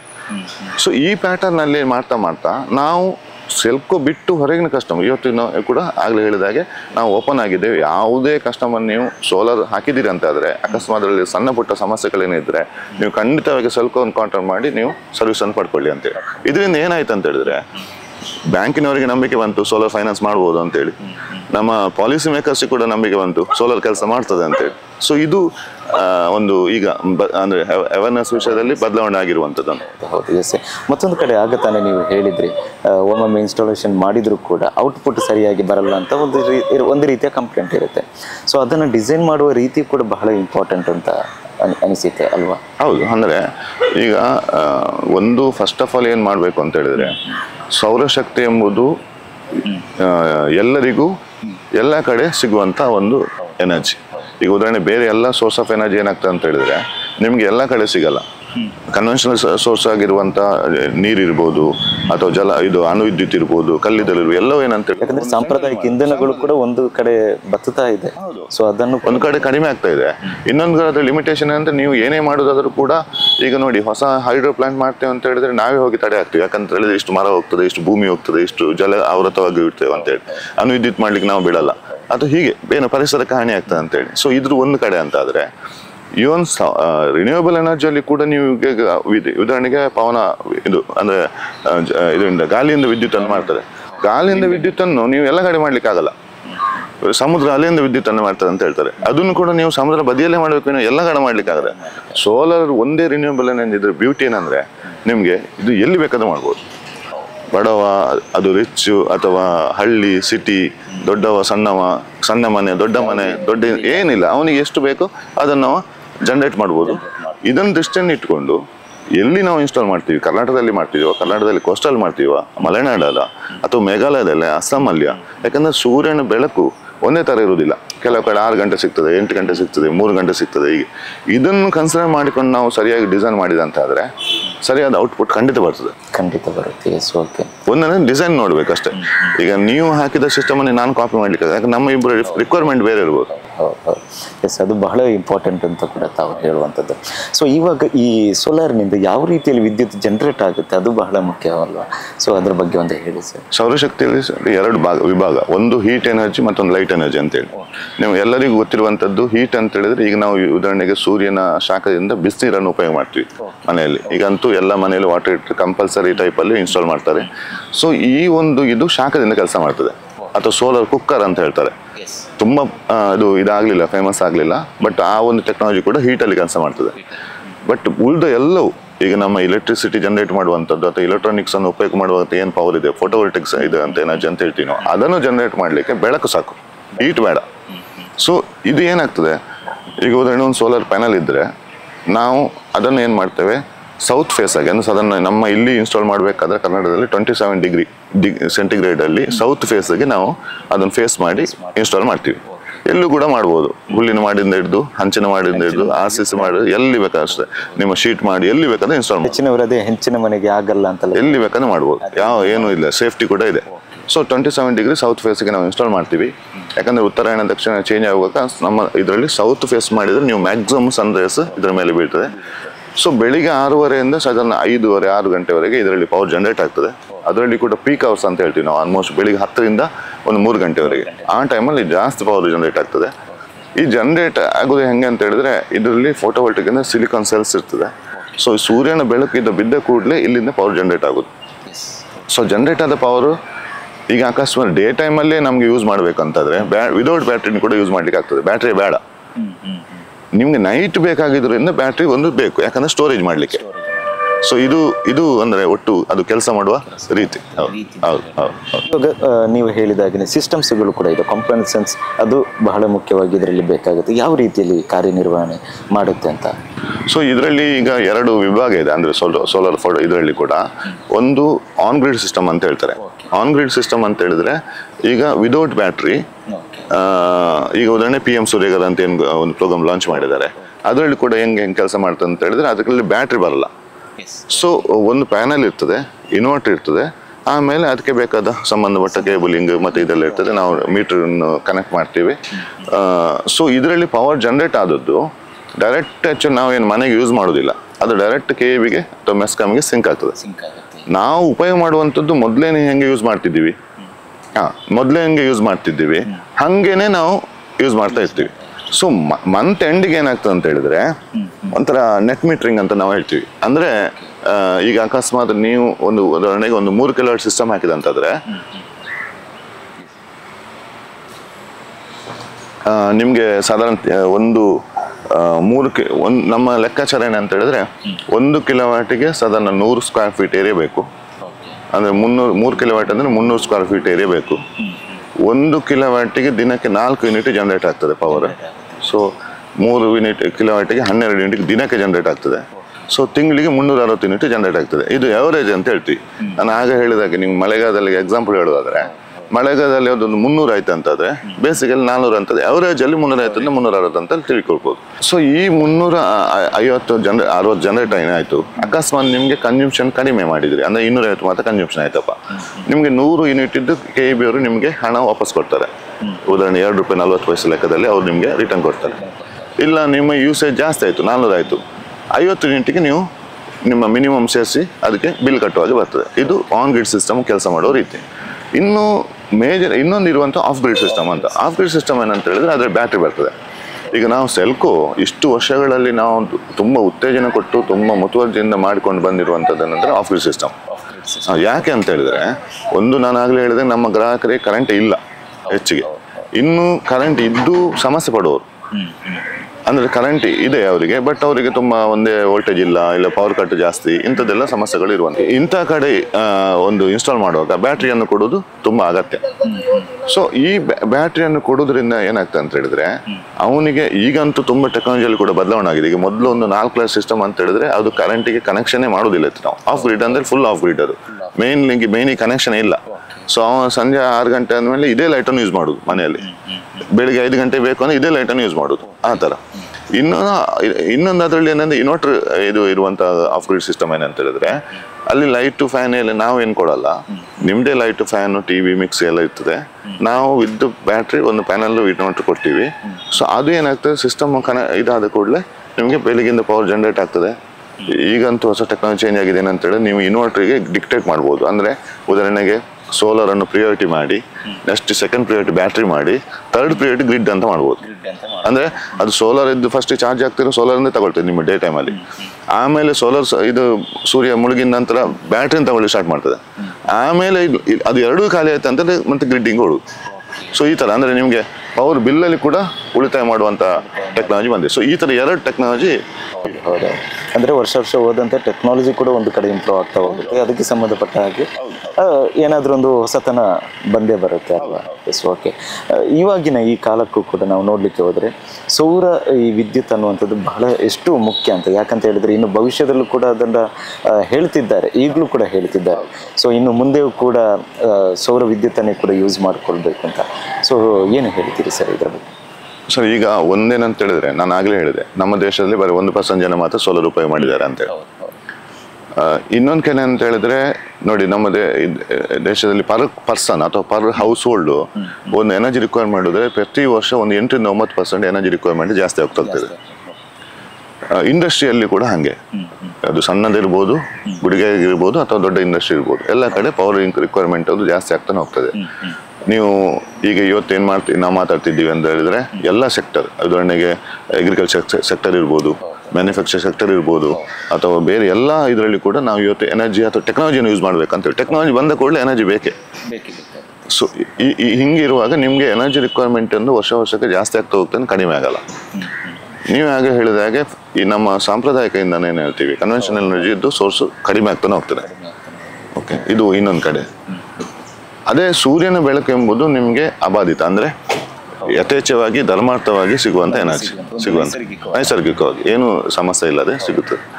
ಸೊ ಈ ಒಂದು 3 ಇದನ್ನು ಇಟ್ಕೊಂಡ್ರೆ ನೀವು ಸೌರಶಕ್ತಿಗೆ ತುಂಬ ದೊಡ್ಡ ಫ್ಯೂಚರ್ ಇದೆ. ನಾವು ನಮ್ಮ ಹಿರಿಯರು ಹೇಳ್ತಿದ್ರು ಏನಂತ ಹೇಳಿದ್ರೆ, solar is the future of man kind ಅಂತ. ಅಂದರೆ ಇದು ಭವಿಷ್ಯ ಅಂತೆ. ಈಗ ನಮಗೆ ಭವಿಷ್ಯ ಅಲ್ಲ, ಈಗ ವರ್ತಮಾನ ಅಂತ ಹೇಳ್ಬೇಕು. ಯಾಕಂದರೆ ಈಗ ನಮ್ಮ ಅದರ ಅನುಭವ ಬರ್ತಾ ಇದೆ. ಸೊ ಯಾಕೆ ನೋಡಿ, ಇವತ್ತಿನ ಇದರಲ್ಲಿ ಕೂಡ ನೋಡಿದ್ದೀವಿ ನಾವು, ಇವತ್ತು ಕರಾವಳಿಯಲ್ಲಿ ಮತ್ತು ಎಸ್ಪೆಷಲಿ ಕೆಲವು ಕಡೆ ಹೀಟ್ ಎಷ್ಟು ಜಾಸ್ತಿ ಆಗ್ತಾ ಇದೆ ಅಂತೇಳಿ. ಅಂದರೆ ಒಂದು ಕಡೆ ನೋಡಿ, ಯಾಕೆ ಎನರ್ಜಿ ರಿಕ್ವೈರ್ಮೆಂಟ್ 8-10% ಜಾಸ್ತಿ ಆಗೋದು ಅಂತ ಹೇಳಿದ್ರೆ ನೋಡಿ, ನಾವು ಈಗ EV ವೆಹಿಕಲ್ ಬಗ್ಗೆ ಮಾತಾಡ್ತೀವಿ. ಹೀಟ್ ಜಾಸ್ತಿ ಆಗೋದ್ರಿಂದ AC ಯೂಸ್ ಮಾಡ್ತಾರೆ. ಸೊ ಇದು ಒಂದು ಮನೆಯಲ್ಲಿ ಆಗುವಂಥ ಬದಲಾವಣೆ. ಇವತ್ತು ನೀವು ಈಗ ಮುಂಬೈ ಅಂತ, ಧಾರಾವಿ ಅಂತ ಒಂದು ಸಣ್ಣ ಮೈಗ್ರೆಂಟ್ ಸ್ಲಮ್ ಸೆಟ್ಲ್ಮೆಂಟಲ್ಲಿ ಕೂಡ ನೋಡಿದ್ರು ಕೂಡ ಸಣ್ಣ ಮನೆಯಲ್ಲಿ 2 ಅಡಿ AC ಇದೆ. ಯಾಕಂದ್ರೆ ಇಲ್ಲದ್ರೆ ಅವರು ಒಳಗೆ ಕುತ್ಕೊಳ್ಳುವಾಗ ಇಲ್ಲ, ಯಾಕಂದರೆ ಅಷ್ಟು ಹೀಟ್, ಯಾಕಂದರೆ ಶೀಟ್ ಅದು. ಸೊ ಇದು ಸಾಧ್ಯವೇ ಇಲ್ಲ ಅಂತೇಳಿ. ಸೊ ಇದನ್ನೆಲ್ಲ ಕನ್ಸಿಡರ್ ಮಾಡಿ ನೋಡಿದಾಗ ಇದು ಒಂದು ಎನರ್ಜಿ ರಿಕ್ವೈರ್ಮೆಂಟ್ ಜಾಸ್ತಿ ಆಗೋದು. ಇನ್ನೊಂದು ನೀವು ನೋಡಿದರೆ, ಮಂಗಳೂರಿನ ಎಕ್ಸಾಂಪಲ್ ತಗೊಳ್ಳಿ ಸರ್. ಸೊ ನಮ್ಮಲ್ಲಿ ಸಾಧಾರಣ 90-95% ಜನ ಇವತ್ತು ಎಜುಕೇಷನ್ ಮಾಡಿ ರೆಡಿ ಇದ್ದಾರೆ. ಪ್ರತಿ ವರ್ಷ ಒಂದಿಷ್ಟು ಜನ ಮಕ್ಕಳು ಹೊರ ಬರ್ತಾರೆ. ಸೊ ಇಷ್ಟು ಹೊರ ಬಂದವರಿಗೆ ನಮ್ಮ ಇಲ್ಲಿ ಭಾರಿ ಲಿಮಿಟೆಡ್ ಜಾಬ್ ಆಪರ್ಚುನಿಟಿ ಇದೆ. ಏನು ಹೇಳ್ತಾರೆ ಅವರು, ಬೆಂಗಳೂರಿಗೋ ಅಥವಾ ಮುಂಬೈಗೋ ಅಥವಾ ಹೊರ ದೇಶಕ್ಕೋ ಎಲ್ಲ ಹೋಗ್ತಾರೆ. ಇನ್ನೊಂದು ಕಡೆ ನಾವು ಏನು ಮಾಡ್ತಿದ್ವಿ, ಮಂಗಳೂರು ನಾನು ಎಕ್ಸಾಂಪಲ್ ತಗೊಳ್ತೀನಿ ಅಷ್ಟೇ, ಬಟ್ ಎಲ್ಲ ಜಿಲ್ಲೆ, ಎಲ್ಲ ರಾಜ್ಯ ಅಥವಾ ಎಲ್ಲ ಗ್ರಾಮದ ಪರಿಸ್ಥಿತಿನೂ ಇದೆ. ಏನಂತ ಹೇಳಿದ್ರೆ ಇನ್ನೊಂದು ಕಡೆ ಏನು ಹೇಳ್ತೀವಿ ನಾವು 90-95% ನಾವು ಏನು ಉಪಯೋಗ ಮಾಡ್ತೀವಿ ಪ್ರಾಡಕ್ಟನ್ನು, ಅದು ಪೇಸ್ಟಿಂದ ಹಿಡಿದು ಸ್ಟೀಲ್ವರೆಗೆ ಎಲ್ಲವನ್ನು ನಾವು ಹೊರಗಿಂದ ತಗೊಂಡು ಬರ್ತಿದ್ವಿ ಜಿಲ್ಲೆಯಿಂದ. ಸೊ ಒಂದು ಕಡೆ ನೀವು ಹ್ಯೂಮನ್ ರಿಸೋರ್ಸನ್ನು ಹೊರ ಕಳಿಸ್ತೀರಾ ಎಜುಕೇಟೆಡ್, ಇನ್ನೊಂದು ಕಡೆ ನೀವು ಎಲ್ಲ ಕಮ್ಯುನಿಟಿಯನ್ನು ಹೊರಗಿಂದ ತರ್ತಾ ಇದ್ದೀರಿ. ಮಾಡಲ್ಲ ದೇಸಿಯಲ್ಲಿ ಕೂಡ, ನಾನು ದೇಸಿ ಮಾಡಿದ್ರು ಕೂಡ ನಾನು ಹೇಳಿ ಉದಾಹರಣೆ, ಈಗ ನೀವು ಒಂದು ಎಕ್ಸಾಂಪಲ್ ನಾನು ಹೇಳೋದು, ಬಿಸ್ಕಿಟ್ ಬೇಕಾದ್ರೆ ನೀವು ಎಲ್ಲಿಂದ ತರ್ತಾ ಇದ್ದೀರಾ, ಅದು ಒಂದು ದೊಡ್ಡ ಕಂಪನಿ ಮ್ಯಾನುಫ್ಯಾಕ್ಚರ್ ಮಾಡಿ ಮಂಗಳೂರು ಕಳಿಸ್ತಾ ಇದೆ. ಅದು ಕೂಡ ಈಗ ನಮ್ದು ಇಲ್ಲಿ ಅಕ್ಕಿಯ ಇಲ್ಲಿ ನಾವು ಮ್ಯಾನುಫ್ಯಾಕ್ಚರ್ ಇದು ಮಾಡ್ತೀವಿ ಅಂತ ಹೇಳಿದ್ರೆ, ರೆಡಿ ಮಾಡ್ತೀವಿ ಅಂತ ಹೇಳಿದ್ರೆ ಅಥವಾ ಬೆಳಿತೀವಿ ಅಂತ ಹೇಳಿದ್ರೆ, ನಾವು ತಿನ್ನೋದು ವೀಟ್ ಬಿಸ್ಕಿಟ್ ತಿಂತೀವಿ, ಗೋಧಿದು.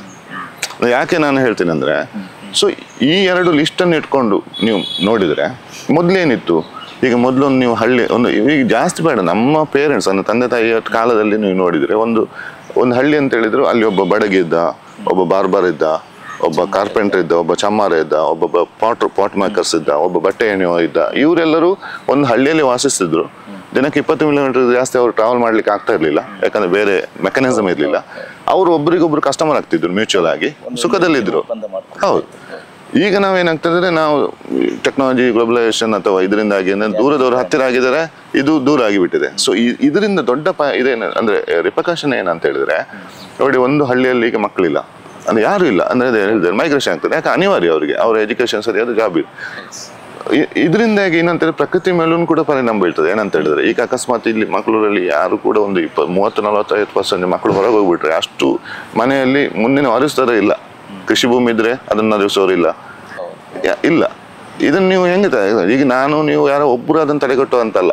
ಅದಕ್ಕೆ ಏನಂತ ಹೇಳಿದ್ರೆ ಒಂದು ಸಿಸ್ಟಮ್ ಕೆಲಸ ಮಾಡೋದು ಅಂತ ಹೇಳಿದ್ರೆ, ನಾವು ಸೆಲ್ಕೋ ಅಂತ ಸಂಸ್ಥೆ ಏನು ಮಾಡ್ತಿದ್ದೀವಿ, ನಮಗೆ ನೋಡಿ ನಾವು ಎಲ್ಲ ಸಮಸ್ಯೆಯನ್ನು ಪರಿಹಾರ ಮಾಡಲಿಕ್ಕೆ ಆಗೋದಿಲ್ಲ, ನಮಗೂ ಗೊತ್ತಿದೆ. ಆದರೆ ನಮ್ಮ ಒಂದು ಸೋಲಾರ್ ಪ್ಯಾನಲ್ ನಮಗೊಂದು ಒಂಥರ ಸಾಲ್ಟ್ ಇದ್ದಾಗೆ. ಸೊ ಅದನ್ನು ಇಟ್ಕೊಂಡು ನಾವು ಯಾವ ಥರ ಒಂದು ಈ ಸಮಸ್ಯೆಯನ್ನು ಪರಿಹಾರ ಮಾಡ್ಬೋದು ಅಂತ ಒಂದು ಚಿಂತನೆ ಮಾಡ್ತಿದ್ವಿ. ಈ ಚಿಂತನೆ ಭಾಗ ಏನಂತ ಹೇಳಿದ್ರೆ, ನಾವು ಸಣ್ಣ ಉದ್ದಿಮೆಗಳನ್ನು ಐಡೆಂಟಿಫೈ ಮಾಡಿ, ಈಗ ನಾನು ಆಗಲೇ ಹೇಳಿದಾಗ ಪಾಟ್ರಿಯಿಂದ ಹಿಡಿದು ಇದು ಕಾರ್ಪೆಂಟ್ರಿವರೆಗೆ ಎಲ್ಲ ಅಂಥದ್ದೊಂದು ಲಿಸ್ಟ್ ಮಾಡಿಕೊಂಡು, ಇನ್ನು ಕೆಲವು ನವೋದ್ಯಮಗಳಿದೆ. ಉದಾಹರಣೆಗೆ ಸಣ್ಣ ಇದು flour mill, rice mill, sewing machine ಮಾಡುವಂಥದ್ದು, ಹಾಲು ಕರೆಯುವಂಥದ್ದು, ಹಾಲಿನ ಉತ್ಪನ್ನಗಳನ್ನು ರೆಡಿ ಮಾಡುವಂಥದ್ದು, ಇಂಥದ್ದೆಲ್ಲ ಸುಮಾರಷ್ಟಿದೆ. ಇದನ್ನೆರಡು ಮಿಕ್ಸ್ ಮಾಡಿಕೊಂಡು ನಾವು ಆದಷ್ಟು ಆ ಹಳ್ಳಿಗೆ ಬೇಕಾಗಿರುವಂಥ ವಸ್ತುಗಳನ್ನು ಅಲ್ಲೇ ಉಪಯೋಗ ಮಾಡಲಿಕ್ಕೆ ಸಾಧ್ಯವಾ ಅಂತ ಒಂದು ಪ್ರಯತ್ನ ಮಾಡ್ತಿದ್ದೇವೆ. ಇದನ್ನು ಮಾಡುವಾಗ ಏನಾಗ್ತದೆ ಅಂತ ಹೇಳಿದ್ರೆ, ಎನರ್ಜಿ ಒಂದು ದೊಡ್ಡ ಕ್ರಿಟಿಕಲ್ ರೋಲ್ ಅದು. ಯಾಕಂದರೆ ನೀವು ಸಣ್ಣ ಒಂದು ಸಣ್ಣ ಬಿಸ್ಕಿಟ್ ಅಥವಾ ಒಂದು ಕಾಂಡಿಮೆಂಟ್ ಮಿಕ್ಸರ್ ಇದು ಮಾಡ್ತೀವಿ, ಅಥವಾ ಹಪ್ಪಳ ರೆಡಿ ಮಾಡಬೇಕು ಅಂತ ಮಾಡಿ, ನೀವು ಸಣ್ಣದು ಅಂದರೆ ಒಂದು 3 ಜನರ ಕೆಲಸ ಕೊಟ್ಟು ನಿಮ್ಮ ಮನೆಯಲ್ಲೇ ಅಥವಾ ನಿಮ್ಮ ಮನೆ ಪಕ್ಕದಲ್ಲಿ ಎಲ್ಲದು ಮಾಡ್ತೀರಂತಾದರೆ, ಮುಖ್ಯ ಬರೋದು ಎನರ್ಜಿ ಮತ್ತು ಎಫಿಷಿಯೆಂಟ್ ಮಿಷಿನ್ಗಳು. ಇದು ಎರಡೂ ಸಾಧ್ಯ ಅಂತಂದರೆ, ಈ ಡಿಸೆಂಟ್ರಲೈಸ್ ಅಂತ ನಾವು ಮಹಾತ್ಮ ಗಾಂಧಿ ಅವರು ಏನು ಹೇಳಿದರು, ವಿಕೇಂದ್ರಿತ ಡೆವಲಪ್ಮೆಂಟ್ ಆಗಬೇಕು ಅಂತೇಳಿ. ಸೌರಶಕ್ತಿ ಎನರ್ಜಿ, ವಿಕೇಂದ್ರಿತ ಎನರ್ಜಿ, ಅದನ್ನು ಉಪಯೋಗ ಮಾಡಿ ಪೂರಕವಾಗಿ ಈ ಮೈಗ್ರೇಷನ್ನು ಅಟ್ಲೀಸ್ಟ್ ಸ್ವಲ್ಪ ಆದರೂ, ನಾನು ಹೇಳೋದು 90% ಮಕ್ಕಳಿಗೆ ಒಂದು 50% ಹೋಗಲಿ, ಒಂದು 40% ಉಳಿದ್ರೂ ದೊಡ್ಡ ವಿಷಾದನೆ ಅದು. ಸೊ ಇದನ್ನು ಮಾಡಲಿಕ್ಕೆ ಸಾಧ್ಯವಾ ಎಂಬ ಇದನ್ನು ನಾವು ನೋಡ್ತಿದ್ವಿ. ಸೊ ನನ್ನ ಲೆಕ್ಕದಲ್ಲಿ ಈ ಸೌರಶಕ್ತಿಯನ್ನು ಈಗಿನ ಇದನ್ನು ನೋಡಿದರೆ, ಸರ್ಕಾರ ಅಥವಾ ಸರ್ಕಾರೇತರ ಸಂಸ್ಥೆಗಳು ಒಂದು ಪ್ರೋತ್ಸಾಹವನ್ನು ಕೊಡೋದನ್ನು ನೋಡಿದರೆ ಖಂಡಿತವಾಗಿ ಅದು ಸಾಧ್ಯ ಇದೆ. ಹಾಗೆಯೇ ನನ್ನ ಮಾತಿಗೆ ಬರುವುದಾದರೆ, ಇದೆ ನೀವು ಇವಾಗ ಹೇಳಿದ ಹಾಗೆ ಸರ್ಕಾರವು ಕೂಡ ಇದಕ್ಕೆ ಬೇಕಾಗಿ ಎಲ್ಲ ರೀತಿಯಲ್ಲೂ ಕೂಡ ಸಬ್ಸಿಡಿ, ಒಂದು ಕಡೆ ಯೋಜನೆಗಳು ಕೂಡ ಇದೆ. ಆದರೆ ಜನಸಾಮಾನ್ಯರು ಇದರ ಬಗ್ಗೆ ಅರಿವಿಲ್ಲದೆ ಇರುವುದರಿಂದ ಅದನ್ನು ಪಡ್ಕೊಳ್ಳೋಕೆ ಕೂಡ ಹಿಂಜರಿತಾ ಇದ್ದಾರೆ. ಸೊ ಯಾವ್ಯಾವ ರೀತಿಯ ಯೋಜನೆಗಳು ಸರ್ಕಾರದಿಂದ ಕೂಡ ಇದಕ್ಕೆ ಸಂಬಂಧಪಟ್ಟ ಹಾಗೆ ಸಿಗ್ತಾ ಇದೆ, ಸೊ ಅದರ ಬಗ್ಗೆ ಒಂದು ರೀತಿಯ ಮಾಹಿತಿ ಇರೋದು ಸರ್. ಈಗ ಮುಖ್ಯವಾಗಿ ಏನಂತ ಹೇಳಿದ್ರೆ, ಒಂದು ದೊಡ್ಡ ಭೂಮಿ ಇದರಲ್ಲಿರುವಂಥದ್ದು ಅಂದರೆ PM ಸೂರ್ಯಗರ ಅಂತ ಕಾರ್ಯಕ್ರಮ. ಸೊ ಈಗ ಮೊನ್ನೆ ಈಗ ಇವತ್ತಿಗೆ 1 ವರ್ಷದ ಹಿಂದೆ ಇದನ್ನು ಘೋಷಣೆ ಮಾಡಿದರು ನಮ್ಮ ಮಾನ್ಯ ಪ್ರಧಾನಮಂತ್ರಿಗಳು. ಇದರ ಮುಖ್ಯ ಉದ್ದೇಶ ಏನಾಗಿತ್ತು ಅಂತ ಹೇಳಿದ್ರೆ, ನಮ್ಮ ದೇಶದಲ್ಲಿ ಒಟ್ಟು 26 ಕೋಟಿ ಮನೆ ಇದೆ. ಸೊ ಅವರು ಈ ಸ್ಕೀಮಿನ ಉದ್ದೇಶ ಏನಂದರೆ 2027 ಒಳಗೆ, ಅಂದರೆ 24 ಜನವರಿಯಲ್ಲಿ ಘೋಷಣೆ ಮಾಡಿದ್ದು. ಸೊ ಇನ್ನು ನೆಕ್ಸ್ಟ್ 3 ವರ್ಷದಲ್ಲಿ 1 ಕೋಟಿ ಮನೆಯನ್ನು ರೀಚ್ ಮಾಡಬೇಕು ಅಂತೇಳಿ. ಏನು ಸ್ಕೀಮು? ಒಂದು ಮನೆಗೆ 1 ಕಿಲೋವ್ಯಾಟ್ ಸಿಸ್ಟಮ್ಮು, 2 ಕಿಲೋವ್ಯಾಟ್, 3 ಕಿಲೋವ್ಯಾಟ್ ಅಥವಾ 3ಕ್ಕಿಂತ ಹೆಚ್ಚು ಇನ್ಸ್ಟಾಲ್ ಮಾಡ್ಬೋದು. ಅಂದರೆ ಬೇಸ್ಡ್ ಆನ್ ಅವರ ಸ್ಯಾಂಕ್ಷನ್ ಲೋಡ್. ಅಂದರೆ ಸ್ಯಾಂಕ್ಷನ್ ಲೋಡ್ ಎಷ್ಟುಂಟು ಅದಕ್ಕೆ ಸರಿಯಾಗಿ ಅದಕ್ಕೆ ಕಡಿಮೆ ಇನ್ಸ್ಟಾಲ್ ಮಾಡೋದು. ಅಂದರೆ ಅದಕ್ಕೆ ಜಾಸ್ತಿ ಉಪಯೋಗ ಮಾಡಲಿಕ್ಕಿಲ್ಲ. ಅಕಸ್ಮಾತ್ ಜಾಸ್ತಿ ಬೇಕು ಅಂತ ಅವ್ನು ಸ್ಯಾಂಕ್ಷನ್ ಲೋಡನ್ನು ಫಸ್ಟಿಗೆ ಜಾಸ್ತಿ ಮಾಡ್ಕೊಳ್ಬೇಕು. ಸೊ ಯಾರೇ ಒಬ್ಬ ಗ್ರಾಹಕ ಈ ಸ್ಯಾಂಕ್ಷನ್ ಲೋಡ್ ಅಂತ ಬಂದಾಗ ಅಂದ್ರೆ ಯಾವ ರೀತಿ? ಒಂದಂದ್ರೆ ಈಗ ಒಂದು ಮನೆ ಅಂತ ಇದ್ರೆ ನಿಮ್ದು, ನೀವು ಮನೆಗೆ ಒಂದು ಇಷ್ಟು ನನಗೆ ಎಲೆಕ್ಟ್ರಿಸಿಟಿ ಬೇಕು ಅಂತೇಳಿ ಮನೆ ಕಟ್ಟುವಾಗ ಅಥವಾ ಮನೆಯಲ್ಲಿ ಒಂದು ಇದಿದೆ. ಉದಾಹರಣೆ ಹೆಚ್ಚಿನ ಮನೆಗೆ 2 ಕಿಲೋವಾಟ್ 1 ಕಿಲೋವಾಟ್ ಇದು ಸ್ಯಾಂಕ್ಷನ್ ಲೋಡ್ ಅಂತ. ನೀವು ಅದು ನಿಮಗೆ ಅದಿದೆ ಅಂದ್ರೆ ಸ್ಯಾಂಕ್ಷನ್ ಲೋಡ್ ಜಾಸ್ತಿ ಮಾಡಿದ್ರೆ ಅದಕ್ಕೆ ಬೇಕಾದ ಡೆಪಾಸಿಟ್ ಕಟ್ಟಬೇಕು. ಅದರ ಮಿನಿಮಮ್ಗಳು ಜಾಸ್ತಿ ಹೆಚ್ಚಾಗ್ತವೆ, ಅದಕ್ಕೆ ರಿಕರಿಂಗ್ ಬಿಲ್ಗಳು ಹಾಗೆ ಜಾಸ್ತಿ ಆಗ್ತವೆ. ಸೊ ಇದು ನಿಮ್ಮ ರಿಕ್ವೈರ್ಮೆಂಟ್ ತಕ್ಕಂತೆ ನೀವು ಸ್ಯಾಂಕ್ಷನ್ ಲೋಡ್, ಅದಕ್ಕೇನು ಇದಿಲ್ಲ ಅಂದರೆ ಗೌರ್ಮೆಂಟಿಂದ ಯಾವುದೇ ರಿಸ್ಟ್ರಿಕ್ಷನ್ ಇಲ್ಲ, ನಿಮಗೆ ಎಷ್ಟು ಬೇಕೋ ಅಷ್ಟು ಮಾಡ್ಕೊಳ್ಬೋದು. ಸೊ ಈ ಒಂದು ಸ್ಯಾಂಕ್ಷನ್ ಲೋಡನ್ನು ನೀವು ಜಾಸ್ತಿ ಮಾಡ್ಕೊಂಡು ನಿಮಗೆ ಬೇಕಾದಾಗೆ ಎಷ್ಟು ಬೇಕಾದರೂ ಅಷ್ಟು ಮಾಡ್ಬೋದು. ಸ್ಕೀಮಲ್ಲಿ ಹೆಂಗಿದೆ ಅಂತ ಹೇಳಿದ್ರೆ, ಒಂದು ಮನೆಗೆ 1 ಕಿಲೋವಾಟ್ ಹಾಕಿದ್ರೆ 30,000 ರೂಪಾಯಿ, 2 ಆದರೆ 60, 3 ಆದರೆ 78, 3ಕ್ಕಿಂತ ಎಷ್ಟೇ ಹೆಚ್ಚಿನ ಕಿಲೋವಾಟ್ ಸಿಸ್ಟಮ್ ಹಾಕಿದ್ರು 78,000ವರೆಗೆ ಸಬ್ಸಿಡಿ ಇದೆ. ಹೌದು. ಈಗ ಉದಾಹರಣೆ ಎಕ್ಸಾಂಪಲ್ ಹೇಳೋದಂದ್ರೆ 3 ಕಿಲೋವಾಟಿಗೆ ಒಂದು ಸಿಸ್ಟಮ್ಗೆ ಸಾಧಾರಣ 2,15 2,20 ಆಗುದಂತಾದ್ರೆ ಅದಕ್ಕೆ 78,000 ರೂಪಾಯಿ ಇವತ್ತು ಸಬ್ಸಿಡಿ ಇದೆ. ಅಂದ್ರೆ ಸಾಧಾರಣ 1,40ರವರೆಗೆ ಅವರಿಗೆ ಒಂದು ನೆಟ್ ಇದು ಕಾಸ್ಟ್ ಬಿದ್ದಾಗ ಆಗ್ತದೆ. ಅದಕ್ಕೆ ಬ್ಯಾಂಕಲ್ಲಿ 7ರಿಂದ 10% ಎಲ್ಲ ನ್ಯಾಷನಲ್ ಬ್ಯಾಂಕಲ್ಲಿ RRBs ಅಲ್ಲಿ ಸಾಲದ ವ್ಯವಸ್ಥೆ ಕೂಡ ಇದೆ. ನಮ್ಮ ಒಂದು ಕ್ಯಾಲ್ಕುಲೇಷನ್ ಪ್ರಕಾರ ಒಂದು ಸಿಸ್ಟಮ್ ಹಾಕಿದಂತಾದ್ರೆ ಅವರ ಮಿನಿಮಮ್ ಒಂದು ಬಿಲ್ ಕಟ್ಟೋದು ಬರ್ತದೆ. ಇದನ್ನೆಲ್ಲ ಲೆಕ್ಕ ಹಾಕಿದ್ರೆ 5-5.5 ವರ್ಷದಲ್ಲಿ ಅವರು ಹಾಕಿದ 1,40,000 ಹಣ ಅವರಿಗೆ ವಾಪಸ್ ಬರ್ತದೆ. ಇದರಲ್ಲಿ ಬ್ಯಾಟ್ರಿ ಇಲ್ಲದೇ ಇರೋದ್ರಿಂದ ಇದಕ್ಕೆ ರಿಕರಿಂಗ್ ಕಾಸ್ಟ್ ಇಲ್ಲ. ಸೊ ಅವರಿಗೆ 20-25 ವರ್ಷ ಪ್ಯಾನಲ್ ಬಾಳಿಕೆ ಬರ್ತದೆ. ಸೊ ಮುಂದಿನ 20 ವರ್ಷ ಅವರಿಗೆ ಫ್ರೀಯಾಗಿ ವಿದ್ಯುತ್ತನ್ನು ಪಡಿಬಹುದು. ಅದಕ್ಕೋಸ್ಕರ ಇದು PM ಸೂರ್ಯಗರ್ ಮುಫ್ತ್ ಬಿಜ್ಲಿ ಯೋಜನಾ ಅಂತ ಹೇಳಿ ಈ ಸ್ಕೀಮನ್ನು ತುಂಬಾ ಅನುಕೂಲ. ಇದು ಏನಂತ ಹೇಳಿದ್ರೆ, ಇದರಲ್ಲಿ ಒಂದೇನಂತ ಹೇಳಿದ್ರೆ, ಇದು 24 ಗಂಟೆ ಕರೆಂಟ್ ಇರ್ಬೇಕು ಇದಕ್ಕೆ. ಯಾಕಂದ್ರೆ ಕರೆಂಟ್ ಇಲ್ಲ ಟೈಮಲ್ಲಿ ಇಲ್ಲಿ ಜನರೇಟ್ ಆದ ಪವರ್ KEBಗೆ ಸಿಂಕ್ ಆಗೋದಿಲ್ಲ. ಅದಕ್ಕೆ ಒಂದು ಅಂದ್ರೆ ಪ್ರಿಕಾಷನ್ ತಗೊಂಡಿದ್ದಾರೆ. ಯಾಕಂದ್ರೆ ಕರೆಂಟ್ ಇಲ್ಲದಾಗ ಅಕಸ್ಮಾತ್ ಇಲ್ಲಿ ಪವರ್ ಜನರೇಟ್ ಮೇನ್ ಲೈನಿಗೆ ಹೋದ್ರೆ ಯಾರ ಲೈನಲ್ಲಿ ರಿಪೇರಿ ಮಾಡೋರು ಇದ್ರೆ ಅವರಿಗೆ ತೊಂದರೆ ಆಗ್ತದೆ. ಸೊ ಅದಕ್ಕೋಸ್ಕರ ಏನಂದ್ರೆ ಈ ಸಿಸ್ಟಮ್ ಹೆಂಗಿದೆ ಅದು. ಸೊ ಈಗ ಅಕಸ್ಮಾತ್ ಕರೆಂಟ್ ಹೋದಾಗ ಏನಪ್ಪಾ ಈ ಸಿಸ್ಟಮ್ ಹಾಕಿದವರಿಗೆ ಅಂದ್ರೆ, ಕರೆಂಟ್ ಹೋದಾಗ ಅವ್ನು ಸಣ್ಣ ಒಂದು ಇನ್ವರ್ಟರ್ ಹಾಕೊಳ್ಬೇಕು. ಒಂದು 15-20 ಸಾವಿರ ಖರ್ಚು ಬರ್ಬೋದು. ಇನ್ವರ್ಟರ್ ಹಾಕೊಂಡೆ ಆ ಇನ್ವರ್ಟರ್ ಚಾರ್ಜ್ ಆಗೋದು ಕೂಡ ಇದರಲ್ಲೇ ಚಾರ್ಜ್ ಆಗ್ತದೆ. ಸೊ ಅವನೇನು ಎಕ್ಸ್ಟ್ರಾ ಅದಕ್ಕೆ ಕರೆಂಟ್ ಬಿಲ್ ಕಟ್ಟಬೇಕಂತಿಲ್ಲ. ಸೊ ಇದು ಒಂದು ಈ ಸಿಸ್ಟಮ್ ಇದು ಒಂದು ಈಗ ತುಂಬಾ ಪಾಪ್ಯುಲರ್ ಸ್ಕೀಮು. ಇದರ ಒಂದು ಇದನ್ನು ಹೇಳುದಂತಂದ್ರೆ, ಅದು ರೀಚ್ ಹೇಳುದಾದ್ರೆ, ನಮ್ಮ ದೇಶದಲ್ಲಿ first 1 lakh on grid system ಆಗಬೇಕು ಅಂತಾದ್ರೆ 5 ವರ್ಷ ಆಗಿತ್ತಂತೆ. 5 ವರ್ಷ ಬೇಕಿತ್ತು ಫಸ್ಟ್ 1 ಲಕ್ಷ ಸಿಸ್ಟಮ್ ಆಗಬೇಕು. ಈ ಸ್ಕೀಮ್ ಯೋಜನೆ ಇದು ಘೋಷಣೆ ಮಾಡಿದ ನಂತರ ಪ್ರತಿ 2 ತಿಂಗಳಿಗೆ 1 ಲಕ್ಷ ಮನೆ ರೀಚ್ ಆಗ್ತಿದ್ದಾರೆ. ಅಂದ್ರೆ ನೀವು ಅಂದಾಜು ಮಾಡಿ 5 ವರ್ಷದಿಂದ 2 ತಿಂಗಳಿಗೆ ಬಂದಿದೆ. ಬಟ್ ಈಗಿನ 1 ಕೋಟಿ ಮನೆಯನ್ನು 2027 ರೀಚ್ ಆಗಬೇಕು ಅಂತಾದ್ರೆ ಆಲ್ಮೋಸ್ಟ್ ಪ್ರತಿ 15 ದಿನಕ್ಕೆ 1 ಲಕ್ಷ ಮನೆ ಹೋಗ್ಬೇಕು ನಮ್ಮ ದೇಶದಲ್ಲಿ. ಸೊ ಈ ಒಂದು ಇದರಲ್ಲಿ ಹೋಗ್ಬೇಕು. ಈಗ ಇನ್ನು ನಮ್ಮ ಎಲ್ಲ ಡಿಸ್ಟ್ರಿಕ್ಟ್ ಅಡ್ಮಿನಿಸ್ಟ್ರೇಷನ್ ಇರ್ಬೋದು, ಆಯಾ ಒಂದು ನಮ್ಮ ಏನು ಸಂಸದರು ಇರ್ಬೋದು, ಎಲ್ಲ ಪೊಲಿಟಿಷಿಯನ್ಸು, ಪಂಚಾಯತ್ತು ಜನ, ಸೋಲಾರ್ ಕಂಪನಿಗಳು, ಎಲ್ಲರೂ NGOs ಎಲ್ಲರೂ ಈ ಒಂದು ನಿಟ್ಟಿನಲ್ಲಿ ಕೆಲಸ ಮಾಡ್ತಿದ್ದಾರೆ. ನಮ್ಮ ದೇಶದಲ್ಲಿ ಅಕಸ್ಮಾತ್ ಇದು ಆಯ್ತು ಅಂತಾದರೆ ನನ್ನ ಲೆಕ್ಕದಲ್ಲಿ ಡೊಮೆಸ್ಟಿಕ್ ಯೂಸೇಜಿಗೆ ಯಾವುದೇ ಹೊಸ ಪವರ್ ಪ್ಲಾಂಟ್ ಮಾಡ್ಬೇಕಂತಿಲ್ಲ. ಇದು ಒಂದು ಇದು ಹಾಗಾಗಿ ಯಾರಿಗೆಲ್ಲ 1.5-2 ಸಾವಿರಕ್ಕಿಂತ ಎಲೆಕ್ಟ್ರಿಸಿಟಿ ಬಿಲ್ ಬರ್ತದೆ ಅವರು ಖಂಡಿತವಾಗಿ ಇದಕ್ಕೆ ಹೋಗ್ಬೋದು. ಮತ್ತು ಇದು ಲಾಭ ಇದೆ. ಇದು ಒಂದು ಸ್ಕೀಮು. ಇನ್ನು ನಾನು ಆಗಲೇ ಹೇಳಿದಾಗೆ ಸೋಲಾರಿಗೆ ಅಂತಲೇ ಸ್ಕೀಮ್ ಬೇಡ. ಯಾಕಂದರೆ ಈಗ ನೀವು ಒಂದು ಲಾಯರ್ ಅಂತ ಮಾಡಿ, ಲಾಯರ್ ಆಫೀಸ್ ಓಪನ್ ಮಾಡ್ತೀರಿ, ನೀವು ಒಂದು ಕಂಪ್ಯೂಟರ್ ಹಾಕಬೇಕು. ನೀವು ಕಂಪ್ಯೂಟರ್ ಹಾಕ್ಬೇಕಂತಂದ್ರೆ ಕಂಪ್ಯೂಟರ್ ಲೋನ್ ಅಂತ ಮಾಡೋದಿಲ್ಲ.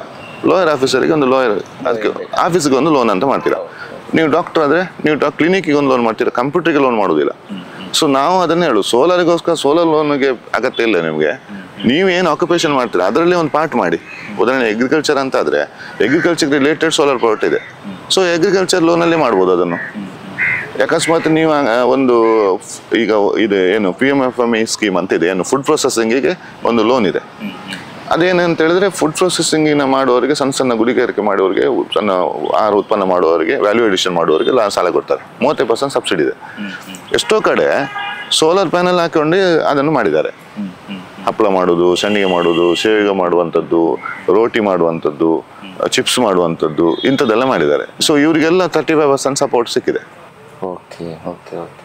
ಎರಡು ಬೆನಿಫಿಟ್ ಏನೇ, ಒಂದು 35 ಸಪೋರ್ಟ್ ಸಿಕ್ಕಿದ್ದು, ಮತ್ತೆ ಎಲೆಕ್ಟ್ರಿಸಿಟಿ ಇಲ್ಲಿ ಮತ್ತೆ ಕಟ್ಟಬೇಕಂತಿಲ್ಲ ಅವರಿಗೆ. ಸೊ ಈ ಥರದ ನೋಡಿ ವಿಶ್ವಕರ್ಮ ಯೋಜನೆ ಅಂತ ಇದೆ. 18 ಬೇರೆ ಬೇರೆ ಕುಲ ಕಸುಬುಗಳಿಗೆ ಸೆಂಟ್ರಲ್ ಗವರ್ಮೆಂಟ್ ಇಂದ ಒಂದು ಸ್ಕೀಮ್ ಇದೆ. ಸೊ ಇದರಲ್ಲಿ 18 ಕುಲ ಕಸುಬುಗಳಿಗೆ ಕೂಡ ನಮ್ಮ ಹತ್ರ ಸೊಲ್ಯೂಷನ್ ಇದೆ.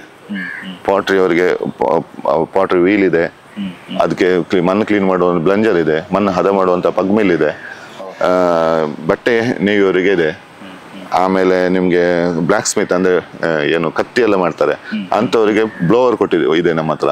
ಸೊ ಇದು ನಾನು ಹೇಳೋದು, ನೀವು ಯಾವುದೇ ಒಂದು ಗೌರ್ಮೆಂಟ್ ಸ್ಕೀಮ್ ಸೆಂಟ್ರಲ್ ಇರ್ಬೋದು, ಸ್ಟೇಟ್ ಇರ್ಬೋದು, ಅದನ್ನು ನೀವು ಸರಿಯಾಗಿ ವಿಮರ್ಶೆ ಮಾಡಿದರೆ ಅದರಲ್ಲಿ ನಿಮಗೆ ಸೌರಶಕ್ತಿಯನ್ನು ಹಾಕಿ ಅದನ್ನು ಒಂದು ಲಾಭವನ್ನು ಪಡೆಯುವಂಥದ್ದು, ಗ್ರಾಹಕರಿಗೆ ಅದರಿಂದ ಪ್ರಯೋಜನ ಪಡೆಯುವಂಥ ಸಾಧ್ಯತೆ ಇದೆ. PM ಸೂರ್ಯಘರ್ ಯೋಜನೆ ಅಂತ ಕೂಡ ಹೇಳಿದರೆ ಅದಕ್ಕೆ ಯಾವ ಯಾವ ರೀತಿಯ ಡಾಕ್ಯುಮೆಂಟ್ಸ್ ಬೇಕು, ಅರ್ಜಿ ಸಲ್ಲಿಕೆ ಯಾವ ರೀತಿ? ಸೊ ಈಗ ಇದಕ್ಕೆ ಒಂದನೇ ಅಂತ ಹೇಳಿದ್ರೆ ಮುಖ್ಯವಾಗಿ ಗ್ರಾಹಕ ಏನಿದ್ದಾರೆ ಅವರ ಹೆಸರಲ್ಲಿ ಅವರಿಗೆ KEB ಮೀಟರ್ ಇರಬೇಕು ಮತ್ತು ಅವರ ಹೆಸರಲ್ಲಿ ಮನೆ ಇರಬೇಕು. ಇದು ಒಂದು ಮುಖ್ಯ ಕ್ರೈಟೀರಿಯಾ. ಆಗಲೇ ಹೇಳಿದಾಗೆ ಅವರ ಸ್ಯಾಂಕ್ಷನ್ ಲೋಡನ್ನು ನೋಡ್ತಾರೆ, ಅದೊಂದು ಕ್ರೈಟೀರಿಯಾ ನೋಡಬೇಕು. ಮೂರನೇ ದಿನ ಅಂತ ಹೇಳಿದ್ರೆ ಅವರು ಈಗ ಅಕಸ್ಮಾತ್ ಲೋನ್ ಬೇಕು ಅಂತ ಈಗ ಇದು PM ಸೂರ್ಯಘರ್ಗೆ ಅಪ್ಲೈ ಮಾಡಲಿಕ್ಕೆ ಮೈ ಗೌರ್ಮೆಂಟ್ ಅಂತ ಹೇಳಿ ಒಂದು ಪೋರ್ಟಲ್ ಇದೆ. ಜಸ್ಟ್ ಅವರು ಸಿಂಪಲ್ ಆಗಿದೆ. ಅಕಸ್ಮಾತ್ ಅವ್ರು ಮಾಡಲಿಕ್ಕೆ ಯಾರಾದರೂ ಕಷ್ಟ ಅಂತಂದರೆ ಸೆಲ್ಕೋ ಇದೆ, ಸೆಲ್ಕೋದಂಥ ಸುಮಾರಷ್ಟು ಕಂಪನಿಗಳು ಕೆಲಸ ಮಾಡ್ತವೆ. ಅವರಿಗೆ ಒಂದು ಹೇಳಿದರೆ ಅವರೇ ಬಂದು ನಿಮಗೆ ಎಲ್ಲ ಅದನ್ನು ಮಾಡುವಂಥ ಕೆಲಸ ಮಾಡ್ತಾರೆ, ಅಂದರೆ ಎಂಟ್ರಿ ಮಾಡುವಂಥದ್ದು ಇದಿದೆ. ಇನ್ನು ಲೋನ್ ಬೇಕಂತ ಜನಸಮರ್ಥ ಆ್ಯಪ್ ಅಂತ ಇದೆ. ಸೊ ಜನಸಮರ್ಥ ಆ್ಯಪಲ್ಲಿ ಎಲ್ಲಿ ಅವ್ರ ಅಕೌಂಟ್ ಇದೆ ಆ ಅಕೌಂಟನ್ನು ಕ್ಲಿಕ್ ಮಾಡಿ ಒಂದು ಕೊಟೇಶನ್ ಅಪ್ಲೋಡ್ ಮಾಡಿ ಕೂಡ ಬ್ಯಾಂಕಿನವರೇ ಫೋನ್ ಮಾಡ್ತಾರೆ. ಸೊ ನಿಮ್ಗೆ ಯಾವಾಗ ಬರ್ತಾರೆ ಲೋನಿಗೆ ಅಂತೇಳಿ ವಿದಿನ್ 24 ಅವರ್ಸಲ್ಲಿ ಲೋನ್ ಡಿಸ್ಬರ್ಸ್ಮೆಂಟ್ ಆಗ್ತದೆ. ಸೊ ಇದಿದೆ. ಸೊ ಲೋನ್ ಅಂದರೆ ಫುಲ್ ಕಂಪ್ಲೀಟ್. ಈಗ ಉದಾಹರಣೆಗೆ ನಾನು ಆಗಲೇ ಹೇಳಿದಾಗೆ 3 ಕಿಲೋಮೀಟರ್ಗೆ 2,20,000 ರೂಪಾಯಿ ಅಂದರೆ 2,20,000 ಕಂಪನಿಗೆ ಟ್ರಾನ್ಸ್ಫರ್ ಆಗ್ತದೆ. ಆಮೇಲೆ ಇನ್ಸ್ಟಾಲೇಷನ್ ಆಗ್ತದೆ. ಇನ್ಸ್ಟಾಲೇಷನ್ ಆದ ನಂತರ ಎಲ್ಲ ಕಂಪ್ಲೀಟ್ ಡಾಕ್ಯುಮೆಂಟನ್ನು ಅಪ್ಲೋಡ್ ಮಾಡಲಿಕ್ಕಿದೆ. ಪುನಃ ಮೈ ಗೌರ್ಮೆಂಟ್ ಏನಂತ ಇದಿದೆ ಅದಕ್ಕೆ. ಅದರ ನಂತರ ಅದನ್ನೆಲ್ಲ ಒಂದ್ಸಲ ಸ್ಕ್ರೂಟಿನಿ ಮಾಡ್ತಾರೆ. ಸ್ಕ್ರೂಟಿನಿ ಮಾಡಿದ ನಂತರ ಮ್ಯಾಕ್ಸಿಮಮ್ ಅಂದರೆ ನಿಮಗೆ ಇನ್ಸ್ಟಾಲೇಷನ್ ಮಾಡಿ ಅಪ್ಲೋಡ್ ಮಾಡಿದ ನಂತರ ನಮ್ಮ ಲೆಕ್ಕ ಅದರಲ್ಲಿ 1 ವಾರದಿಂದ 1 ತಿಂಗಳ ಒಳಗೆ 78,000 ರೂಪಾಯಿ ಸಬ್ಸಿಡಿ ಬರ್ತದೆ. ಮ್ಯಾಕ್ಸಿಮಮ್ 1 ತಿಂಗಳು ಬರುತ್ತೆ. ಸೊ ಇದು ಒಂದು ಟೋಟಲ್ ಸ್ಕೀಮಿನ ಇದು. ಓಕೆ. ಇವಾಗ ಯಾರಿಗಾದರೂ ಒಬ್ಬರಿಗೆ ಸೋಲಾರ್ ಅಳವಡಿಕೆ ಮಾಡಬೇಕು, ಲೋನ್ ಪಡಿಬೇಕು, ಸೆಲ್ಕೋ ಸಂಸ್ಥೆ ಖಂಡಿತ ಹೌದೌದು. ನಮ್ಮ ಎಲ್ಲ ಕಡೆ ಬ್ರಾಂಚ್ ಇದೆ. ಮಂಗಳೂರು ಇದೆ, ಪುತ್ತೂರು, ಸುಳ್ಯ, ಬೆಳ್ತಂಗಡಿ, ಉಡುಪಿ, ಕಾರ್ಕಳ ಎಲ್ಲ ಕಡೆ ಇದೆ. ಕರ್ನಾಟಕದಾದ್ಯಂತ 36 ಬ್ರಾಂಚ್ ಇದೆ ನಮ್ದು. ಓಕೆ. ಅಲ್ಲಿಯೂ ಕೂಡ ಭೇಟಿ ಮಾಡ್ಕೊಂಡು ಕಾಂಟ್ಯಾಕ್ಟ್ ಮಾಡಿದರೆ ಹೆಚ್ಚಿನ ಮಾಹಿತಿಯನ್ನು ಪಡಿಬೋದು. ನಾನು ಹೇಳಿದ್ರೆ ಇದು ಟೈಲರ್ ಮೇಡ್ ಪ್ರಾಡಕ್ಟ್ ಅಂತ ಕಸ್ಟಮೈಸ್. ಈಗ ಸೋಲಾರಲ್ಲಿ ನಾನು ಆಗಲಿದೆ ಬ್ಯೂಟಿ ಅಂತ ಹೇಳಿದ್ರೆ ನಿಮ್ಮ ರಿಕ್ವೈರ್ಮೆಂಟ್ ನನ್ನ ರಿಕ್ವೈರ್ಮೆಂಟ್ ಬೇರೆ ಬೇರೆ ಇರೋದ್ರಿಂದ ನೀವು ಹೆಚ್ಚು ಜನ ಸೌರ ಕಂಪನಿ ಒಟ್ಟಿಗೆ ಇಂಟರಾಕ್ಟ್ ಮಾಡಿ ನಿಮಗೆ ಪ್ರಯೋಜನ ಇರುವ ಸಿಸ್ಟಮ್ ಅಳವಡಿಕೆ ಮಾಡಿಕೊಂಡ್ರೆ ನಿಮಗೆ ಆದಷ್ಟು ಬೇಗ ನಿಮ್ಮ ಹಣ ವಾಪಸ್ ಬರ್ತದೆ. ನೀವು ಬೇರೆಯವರನ್ನು ಕಾಪಿ ಮಾಡಿದರೆ ನನ್ನ ಲೆಕ್ಕದಲ್ಲಿ ಅದು ಅಷ್ಟು ಸಮಂಜಸ ಅಲ್ಲ ಅಂತ ನಾವೊಂದು 25 ವರ್ಷ ಕೆಲಸ ಮಾಡಿದ್ರೆ ನನ್ನೊಂದು ಕಿವಿ ಮಾತದು. ಹೌದು. ಯಾಕಂದ್ರೆ ಅದರ ಅನುಭವ. ಹೌದೌದು. ಯಾಕಂದ್ರೆ ನೀವೊಂದು ಸಣ್ಣ ಉದ್ಯೋಗ ಮಾಡ್ತೀರಾ ಅಂತಾದ್ರೆ, ನಿಮ್ಮ ಮನೆಯಲ್ಲಿ ಒಂದು ಸ್ವಿಂಗ್ ಮಿಷನ್ ಅಂತಾದ್ರೆ ಅದಕ್ಕೆ ಕೂಡ ಇದೇ ಬೇರೆ. ನನ್ನ ಮನೆಯಲ್ಲಿ ಇನ್ನೊಂದು ಫ್ಲೋರ್ ಮಿಲ್ ಉಂಟು ಅಂತಾದ್ರೆ ಅವರು ಇನ್ನೊಬ್ರ ಮನೇಲಿ ಏನಿಲ್ಲ, ಅವನಿಗೆ ಲೈಟ್ ಬೇಕು ಅಂತಂದ್ರೆ ಅದಕ್ಕೆ ಬೇರೆ ಸಿಸ್ಟಮ್ ಇದೆ. ಅವನಿಗೆ PM ಸೂರ್ಯಘರ್ ಬೇಡ, ಎಂಥದ್ದು ಬೇಡ, ಅವನು ಬರೀ 4 ಲೈಟಿಗೋಸ್ಕರ 1 ಲಕ್ಷ ಇನ್ವೆಸ್ಟ್ಮೆಂಟ್ ಮಾಡ್ಬೇಕಂತ ಇಲ್ಲ ಅಂತ. ಸೊ ಈ ಥರದ ಒಂದು ಅವಕಾಶಗಳು ಇದೆ. ಬಟ್ ಒಂದಂದ್ರೆ ಮಾಹಿತಿಯನ್ನು ಸರಿ ತಗೊಂಡು ಮಾಡಬೇಕು ಅಂತ. ಹೌದು ಸರ್. ಆಗ ತಾನೇ ಹೇಳಿದ್ರಿ ಈ PM ಸೂರ್ಯಘರ್ ಯೋಜನೆಗೆ ಸಂಬಂಧಪಟ್ಟು ಅದರಿಂದ ತುಂಬ ಅನುಕೂಲ ಇದೆ, ಅದು ಬಡವರಿಗೂ ಕೂಡ ತುಂಬಾ ಅನುಕೂಲ ಇದೆ. ಸೊ ಅದರ ಡಾಕ್ಯುಮೆಂಟ್ಸ್ ಯಾವ ರೀತಿ ಬೇಕು, ಅರ್ಜಿ ಸಲ್ಲಿಕೆ ಯಾವ ರೀತಿಯಲ್ಲಿ ಮಾಡಬೇಕು, ಅದರ ಬಗ್ಗೆ ತುಂಬ ಒಳ್ಳೆಯ ಮಾಹಿತಿಯನ್ನು ಕೂಡ ಕೊಟ್ರಿ. ಇವಾಗ ಯೂತ್ಸ್ ಬಹಳ ಮುಖ್ಯವಾಗಿ ಇವ್ರಿಗೆ ಯಾಕೆ ಇಂತಹ ಒಂದು ಸೋಲಾರ್ ಎನರ್ಜಿ ಕ್ಷೇತ್ರಕ್ಕೆ ಬರಬೇಕಾಗುತ್ತೆ, ಸೊ ಅವರಿಗೆ ಉದ್ಯೋಗ ಅವಕಾಶಗಳಿದೆಯಾ, ಸೊ ಇದರ ಬಗ್ಗೆ ಏನು ಹೇಳ್ತೀರಿ ಸರ್? ಖಂಡಿತ. ಒಂದು ನಾನು ಹೇಳೋದೇನೆಂದರೆ, ಆಗಲೇ ಹೇಳಿದಾಗೆ ಸೌರಶಕ್ತಿ ಎಂಬುದು ಒಂದು ಮಾಧ್ಯಮ ಅಷ್ಟೇ. ಓಕೆ. 2 ರೀತಿಯ ಉದ್ಯೋಗ ಅವಕಾಶ. ಒಂದು ಸೌರಶಕ್ತಿ, ಈಗ ನಾನು ಆಗಲೇ ಹೇಳಿದ್ರೆ ಬರೀ 1% ಜನ ಮಾತ್ರ ಹಾಕಿದ್ದಾರೆ. ಇಷ್ಟು ಅಗಾಧ ಅವಕಾಶ ಇದೆ. ನಮ್ಮ ಲೆಕ್ಕದಲ್ಲಿ ಹೇಳಿದರೆ ಒಂದು IT ಬೂಮ್ ಅಂತ ಏನು 90s ಅಲ್ಲಿ ಸ್ಟಾರ್ಟ್ ಆಯಿತು. ಒಂದು ಎಷ್ಟೋ ಜನ ಯೂತ್ ಬರೀ IT ಸೆಕ್ಟರಿಗೆ ಹೋದ್ರು. ನನ್ನ ಲೆಕ್ಕದಲ್ಲಿ ಈಗ ಈ ಜಂಕ್ಷನಲ್ಲಿ ಇದ್ದೀವಿ ನಾವು. ಏನಂದರೆ ಇನ್ನು ಎನರ್ಜಿ ಬೂಮ್ ಸ್ಟಾರ್ಟ್ ಆಗ್ತದೆ. ಸೊ ಈಗ ಒಂದು ಸೌರಶಕ್ತಿ ಎಸ್ಪೆಷಲಿ ಹೇಳೋದಾದರೆ, ಮೊದಲು ನೀವು ಒಂದು 20 ವರ್ಷ ಹಿಂದೆ ನೋಡಿದರೆ ಸೌರಶಕ್ತಿ ಬಗ್ಗೆ ಯಾವುದೇ ಒಂದು ಸ್ಪೆಷಲೈಸೇಷನ್ ಕೋರ್ಸ್ ಇರಲಿಲ್ಲ. ITIಯಲ್ಲಿ ಇರಲಿಲ್ಲ, ಡಿಪ್ಲೊಮಾದಲ್ಲಿ ಇರಲಿಲ್ಲ, ಡಿಗ್ರಿಯಲ್ಲಿ ಇರಲಿಲ್ಲ, ಇಂಜಿನಿಯರಿಂಗಲ್ಲಿ ಇರಲಿಲ್ಲ. ಈಗ ಹಂಗಲ್ಲ, ಈಗ ಬರ್ಲಿಕ್ಕೆ ಸ್ಟಾರ್ಟ್ ಆಗಿದೆ.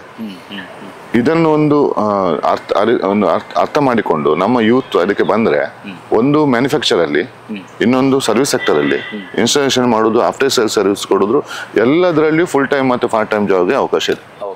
ತುಂಬ ಅವಕಾಶ ಇದೆ. ನನ್ನ ಲೆಕ್ಕದಲ್ಲಿ ಈಗ ನಮ್ಮ ಎಲ್ಲ ಎಸ್ಪೆಷಲಿ ನಮ್ಮ ಈ ಭಾಗದ ಹುಡುಗರು ಹೆಚ್ಚಿನವರು ಇಂಜಿನಿಯರಿಂಗ್ ಮಾಡೋದ್ರಿಂದ ಎನರ್ಜಿ ಇಂಜಿನಿಯರಿಂಗ್ ಅಥವಾ ಎನರ್ಜಿ ಡಿಪ್ಲೊಮಾ, ಎನರ್ಜಿಯಲ್ಲಿ ITI ಇದನ್ನು ಮಾಡಿದರೆ ಖಂಡಿತವಾಗಿ ಅವರಿಗೆ ಮುಂದೆ ಉದ್ಯೋಗ ಅವಕಾಶ ಇದೆ. ಇದು ಒಂದು.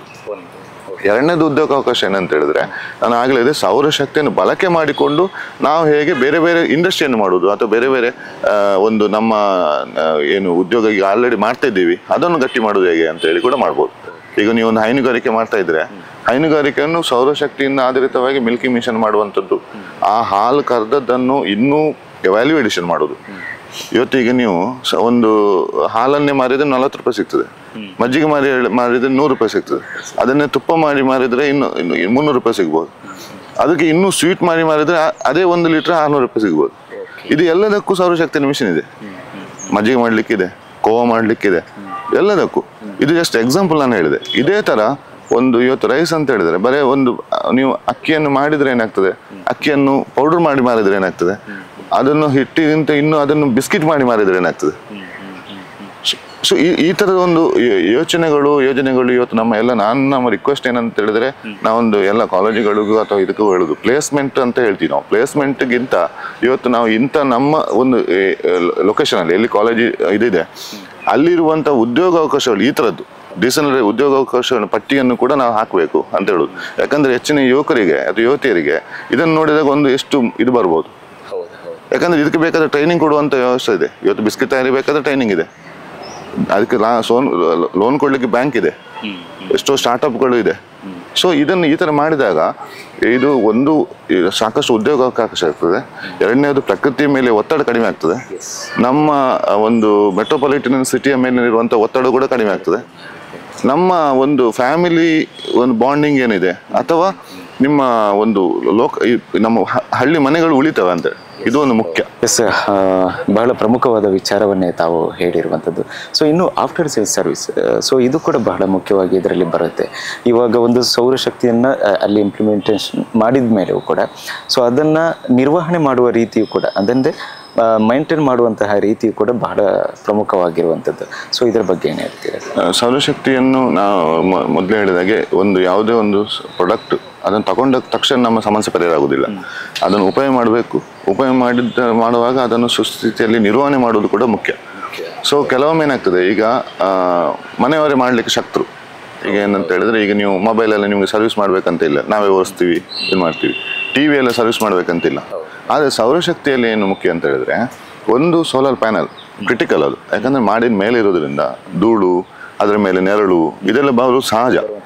ಹೆಚ್ಚಿನವರಿಗೆ ಏನಾಗ್ತದೆ, ಸ್ವಲ್ಪ ಏಜ್ ಆದವರು ಇರ್ತಾರೆ ಮನೆಯಲ್ಲಿ, ಅವರಿಗೆ ಮೇಲೆ ಹತ್ತೋದು ಆಗಲ್ಲ. ಅದು ಕೂಡ ಸ್ಲ್ಯಾಬ್ಗೆ ಹತ್ತಿ ಟೆರೆಸ್ ಹತ್ತಿ ಅಥವಾ ಈಗ ಹಂಚಿನ ಮಾಡಲಿ ಅದು ಮಾಡಿ ಹತ್ತು ಕ್ಲೀನ್ ಮಾಡೋದು ಆಗೋದಿಲ್ಲ.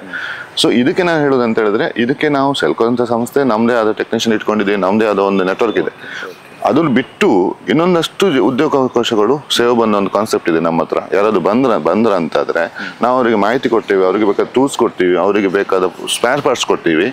ಅವರು ಈ ಸರ್ವಿಸ್ ಅನ್ನು ಒಂದು ಕೊಡುವಂಥದ್ದು ಒಂದು ಪಾರ್ಟ್ ಟೈಮ್ ಅಥವಾ ಫುಲ್ ಟೈಮ್ ಆದ ಜಾಬ್ ಅನ್ನು ಮಾಡಿಕೊಂಡ್ರೆ ನಮ್ಮ ಇಡೀ ಈಗ ಒಂದು ಇದು ಎಲ್ಲೆಲ್ಲಿ ಸೋಲಾರ್ ಆಗ್ತಾರೆ, ಈಗ ನಾನು ಆಗ್ಲೇ ಹೇಳಿದೆ 1%, ಇದು 90% ಆಗುವ ಎಷ್ಟು ಅವಕಾಶಗಳಿರ್ಬೋದು ಸರ್ವಿಸ್ಗೆ.